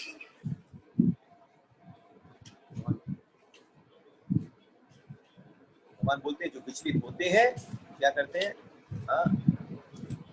जो विचलित हो उनको क्या करना चाहिए, ज्ञान द्वारा। देखिए भगवान ये कहते हैं भगवत विद्या को जानने वाला वह पहले से ब्रह्म, ज्ञान के द्वारा इस मोह रूपी शस्त्र को काट देना चाहिए, इस संबंध को काट देना चाहिए, इस संबंध को जो आपके जीवन में अनुकूलता प्रतिकूलता को पैदा कर करके और आपके जीवन में हर्ष और शोक के विकार को पैदा कर रहा है। क्या काटना चाहिए, परिस्थिति को काट सकते हैं क्या, हर्ष और शोक को काट सकते हैं क्या, काट सकते हैं क्या, नहीं काट सकते, नहीं काट सकते। परिस्थिति अगर आपने अपना मान लिया तो आएगी, तो तुरंत हर्ष होगा, तुरंत कुछ गड़बड़ हो गया तो शोक होगा। काटना किसको है, उस संबंध को काटना पड़ेगा जहां पर आपने उसको पॉजिटिव और नेगेटिव वे में स्वीकृति प्रदान करी है। तो जैसे ही वो स्वीकृति निकलेगी क्या होगा, आपके जीवन से शोक निकल जाएगा, हर्ष और शोक। जिसे मैंने पहले भी कहा था, अगर आपको याद हो, शोक कहाँ रहता है, हाँ सब जगह रहता है, आपके मन में भी है, बुद्धि में भी, हर जगह शोक रहता है। तो शोक कटता कब है, जब स्वीकृति खत्म कर देती है, तब शोक का नाश। संबंध को तोड़ दो, संबंध तोड़ना मतलब नहीं कि अब मेरे बच्चे नहीं है, मेरा पति नहीं है, मेरी पत्नी नहीं है, ये मेरा घर नहीं है, ये नहीं तोड़ना है। उसके प्रति अपनी आसक्ति को, अटैचमेंट को, कि ये मतलब उसको क्रिया रूप में ग्रहण करना है, न कि कर्म रूप में। जब उसमें कामना आ जाएगी, मेरा है, मैं और मेरा भावना आ जाएगी, तब वो कर्म रूप धारण करेगा और जीवन में माना हुआ संबंध बैठेगा। आपको मानना क्या पड़ेगा, ठाकुर का भेजा हुआ है, भगवान के भेजे हैं, अंश रूप में है, और मेरा काम है, भगवान ने सौंपा है मुझे इस रूप। ये भगवान समझा। तो ये ज्ञान प्राप्त होने से उस आसक्ति जब कटती है तब वो ब्रह्म में स्थित रहता है, मतलब इन सब झमेलों शक्तों से निकल जाता है। आगे भगवान कहते हैं ऐसा मुक्त पुरुष भौतिक इंद्र सुख की ओर आकृष्ट नहीं होता, अपितु सदैव समाधि में रहकर अपने अंतर में आनंद का अनुभव करता है। इस प्रकार सर्व सिद्ध व्यक्ति परब्रह्म में एकाग्रचित होने के कारण असीम सुख को होता है। भगवान यहाँ बोलते हैं कि उसके अंदर से क्या निकलता है, वो इंद्र सुख की ओर आकृष्ट नहीं होता है, मतलब अट्रैक्शन, अट्रैक्शन मतलब राग, मतलब संसारिक अट्रैक्शन उसके जीवन से नष्ट हो जाता है। तो अगर हम ये सोचें कि हमारे अंदर आसक्ति है, सबके अंदर आसक्ति है, अगर हम ये मान ले, अगर हम ये लक्ष्य बना ले कि आसक्ति को काटेंगे, संबंध को हम रहने नहीं देंगे, अपनी संबंध की आसक्ति को काट देंगे, अगर ये भी मान लेंगे तभी भी आपकी आसक्ति कटेगी मानी जाती है। भगवान ये बात, आचार्यगण बोलते हैं अगर आपने ये उद्देश्य रख लिया, लक्ष्य रख लिया कि आसक्ति कटी तो नहीं है पर मेरा लक्ष्य है कि आसक्ति कटेगी, भगवान मेरी इस आसक्ति को हटाओ, तो केवल ये सोचने मात्र से, ये उद्देश्य मात्र से भगवान बोलते मैं आसक्ति नष्ट कर। आसक्ति मतलब ये बहुत इंपॉर्टेंट है, संबंध तोड़ना नहीं होता है, संबंध के प्रति स्वार्थ कामना की निवृत्ति हो जाती है, सुख निकल जाता है। अब इस चीजों से मैं सुख पाऊं, मैं सुख पाऊं, ये भावना निकल जाती है, कामना की निवृत्ति, ये आसक्ति का माना हुआ संबंध आसक्ति, संबंध आसक्ति नहीं है, माना हुआ संबंध आसक्ति, जिसको मान लिया है ये मेरे हैं, मैं इनकी हूँ और इससे मुझे अपना सुख लेना है, दैट इज आसक्ति। भगवान बोलते जो ऐसा निकलता है वो एकाग्रचित होने के कारण असीम सुख को प्राप्त करता है। तो आज यहाँ रुकते हैं, कल का अध्याय यहीं से शुरू करेंगे 22 नंबर श्लोक से, 5, 7, 7 श्लोक 8 श्लोक और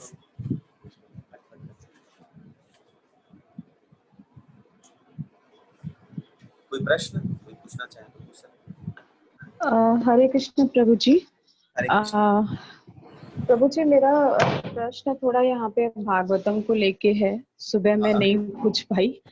तो ये कि जैसे भागवतम लेने की बात होती है घर में रखने की, तो मुझे ज्यादा पता नहीं है, तो मैं गई थी इस्कॉन टेम्पल में, तो वहां पे था कि प्रथम स्कंद की बुक अलग है और उसकी अलग है, तो क्या ऐसे हर स्कंद की अलग अलग बुक है? हाँ, इसमें टोटल में 12 स्कंद होते हैं, तो एक पूरा सेट आता है माता जी। एक पूरे सेट के अंदर में आपको पूरा भागवतम का सेट मिलता है जिसमें 18 बुक्स होती है, जो इस्कॉन 18 बुक्स का पूरा है। और ये 18 बुक्स हैं जिसके अंदर में पहले स्कंद, दूसरा स्कंद, ऐसे करके 12 स्कंद। अच्छा, तो 12 मतलब स्कंद के हाँ हाँ ठीक है प्रभु जी। और इसमें 335 अध्याय सब टोटल मिलाकर टोटल।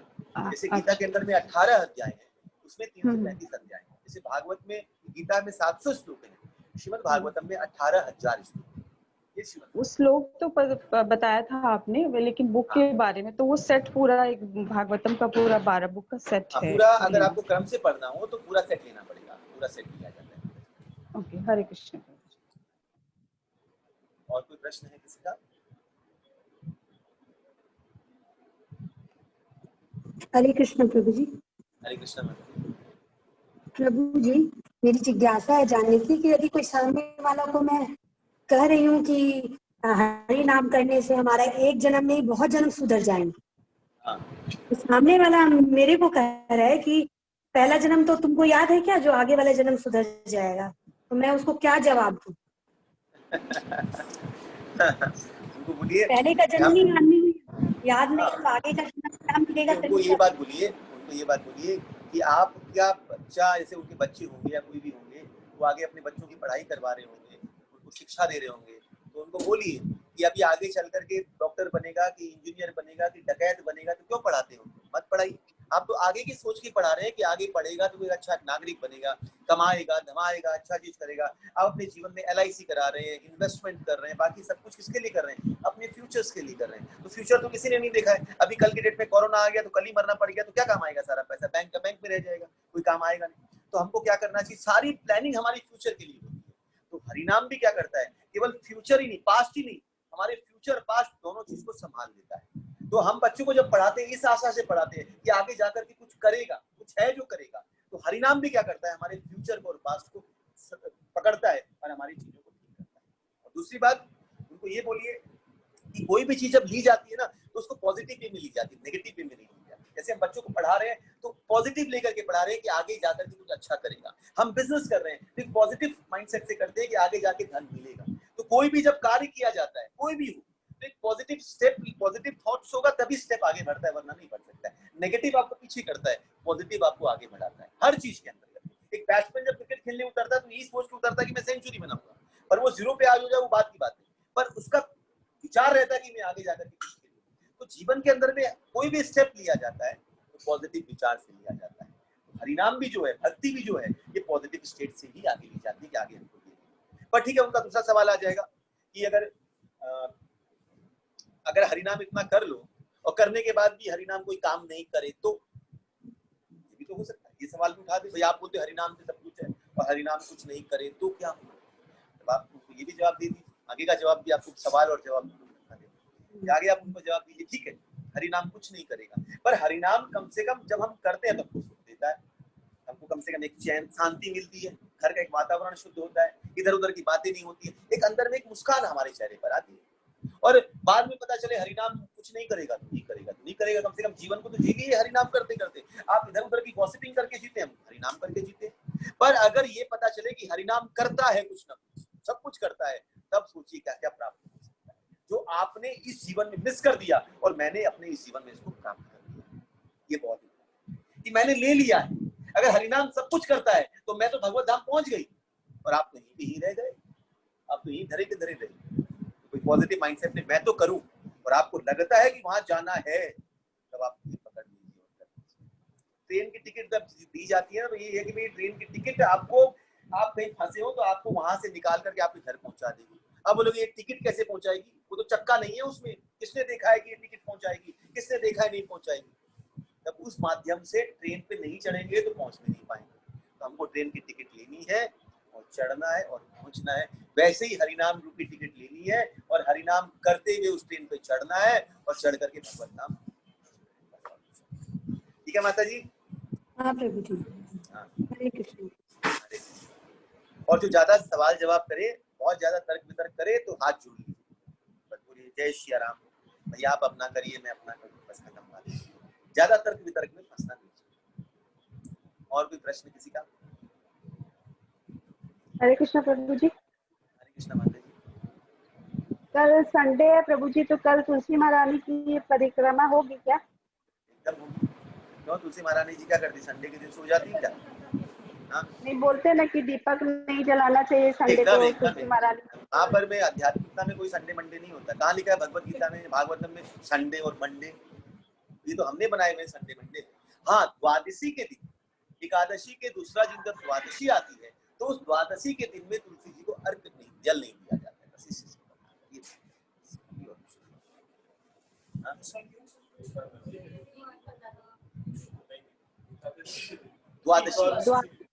द्वादशी में जल नहीं दिया जाता है। बाकी आप दीपक तो रोज दिखाओगे, दोनों टाइम दिखाओगे।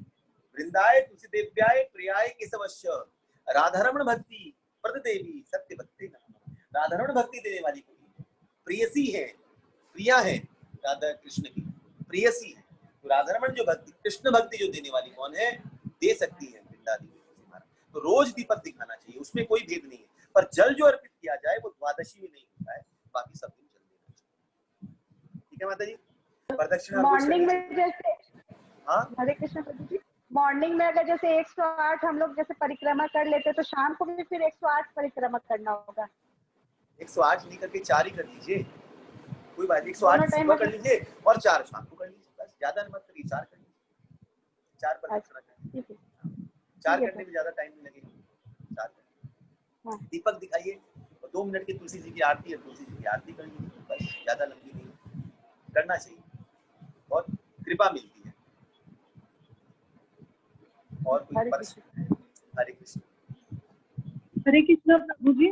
हरे कृष्ण। प्रभु जी बोलते हैं कि तुलसी जी रविवार को नहीं तोड़ना चाहिए, तुलसी पत्र। तुलसी पत्र बहुत सारे विधान है इसमें, तुलसी पत्र कैसे तोड़ना चाहिए, कुछ संडे का वैसा नहीं है। संडा जो भी है ये कर्म कांड के अंतर्गत में आता है। मंडे ट्यूसडे वेडनेसडे ये हमारे में नहीं आता है। द्वादशी का महत्व हमारे यहाँ ज्यादा है।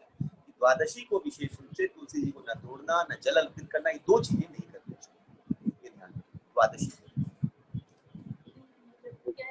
प्रभु जी ये जो पुरुषोत्तम मास में जो दीपक जलाते हैं तो इसमें कौन सी आरती करनी चाहिए उस समय? पुरुषोत्तम महीने में ये गौर आरती कर लीजिए। और उसके बाद 2 है, एक तो है कि ये चौरा अष्टकम है और दूसरा पुरुषोत्तम मास है तो जगन्नाथ अष्टकम है। जगन्नाथ अष्टकम कर लीजिए या फिर चौरा अष्टकम कर लीजिए भीलू मंगल ठाकुर का, 2 में से कुछ भी कर सकते। जगन्नाथ अष्टकम थोड़ा इजी है। अगर दोनों भी नहीं हो पाता है तो गौर आरती कर लीजिए, आप लोगों की आरती कुछ भी कर लीजिए। हाँ, चौरा अष्टकम, चोर भगवान चोर, हाँ चौरा अष्टकम। प्रभु जी, एक तो ये है जो जैसे ये हम लोग के क्वेश्चन में जो आया था, द्वंद्वों में सम रहना। हाँ हम लोग बोलते हैं ना कि मन में द्वंद्वों का सम रहना होना चाहिए। हर जगह तो सब। हाँ हाँ हाँ, यज्ञ होगा या मनोयज्ञ होगा? अच्छा ये, हाँ ये सवाल तो बहुत बड़ा था, द्वंद्वों में सम रहना, बीच में सब कंफ्यूजन पैदा हुआ। द्वंद्व कहाँ होता है? द्वंद्व हर जगह होता है, पहले ही बताया। शरीर में भी द्वंद्व है कि नहीं है? शरीर में भी द्वंद्व चलता है, मन पर भी द्वंद्व चलता है, बुद्धि पर भी द्वंद्व चलता है, अहंकार में भी द्वंद्व चलता है, हर जगह द्वंद्व चलता है। बुद्धि में द्वंद्व चलता है किसका? मान अपमान का। मन के अंदर में द्वंद्व चलता है किसका? सुख दुख, मतलब सुख और दुख का। शारीरिक में चलता है प्लेजर और पेन का। ये सारी चीजों का द्वंद्व चलता है जीवन के अंदर। तो द्वंद्वों में सम रहना मतलब इस सारे द्वंद्वों में सम कब हुआ जा सकता है? जब भगवान से योग होता है। जब भगवान से योग मतलब संबंध जब स्थापित होता है, तब ये द्वंद्व अपनी शांत में आकर के सम होकर जाते हैं, वरना सम नहीं हो सकता। मन के द्वंद्व को शांत कर लिया, पर बुद्धि के द्वंद्व को कौन शांत करेगा? शरीर के द्वंद्व को कौन शांत करेगा? जो शरीर के द्वंद्व से निकल रखा है वो मन के द्वंद्व में फंस रखा है। जैसे क्रिकेटर्स हैं, फुटबॉल जो स्पोर्ट्समैन है, वो शरीर के चोट से बाहर आ चुके हैं कि नहीं आ चुके हैं? हाँ। खेल रहे हैं, कूद रहे हैं, शरीर के चोट से बाहर आ चुके हैं, पर माने वो कहाँ बैठ रखे हैं? उसको ये नहीं, शरीर का चोट नहीं दिख रहा है, खेल रहे हैं, चोट लग रही है, पर उसको प्रभावित नहीं हो रहा है। वो कहाँ पर चलेगा? इससे ऊपर चलेगा। जो इनसे ऊपर चले जा चुके हैं, जो बुद्धि के स्टेज में पहुंच चुके हैं, वो मानसिक स्तर से भी ऊपर होकर के बौद्धिक स्तर पर बैठे हैं, उनको मानसिकता भी प्रभावित है। तो अलग अलग स्तर है, तो अलग अलग स्तरों का जो ज्ञान होता है, इसको कहा जाता है सापेक्ष ज्ञान। सापेक्ष ज्ञान है। तो ये जो द्वंद्वों को, अलग अलग द्वंद्वों को समान करते हैं, खाली बौद्धिक स्तर की चीजों को बौद्धिक दे दिया, उसको सम करना, ये सापेक्ष ज्ञान होता है। पर पूर्ण ज्ञान क्या करता है? हमारी सारी चीजों को एक साथ, सारी चीजों को सम करता है। ये पूर्ण ज्ञान कहाँ होता है? जब भगवान से संबंध जोड़ा जाता है। इससे भगवान से संबंध होना ही योग यज्ञ के अंतर्गत में आता है। इसलिए वो क्या है? योग यज्ञ। क्लियर है? हरे कृष्णा। हाँ क्लियर हो गया। हरे कृष्णा गुरु। और कोई प्रश्न किसी का? हरे कृष्णा प्रभु। हरे कृष्णा।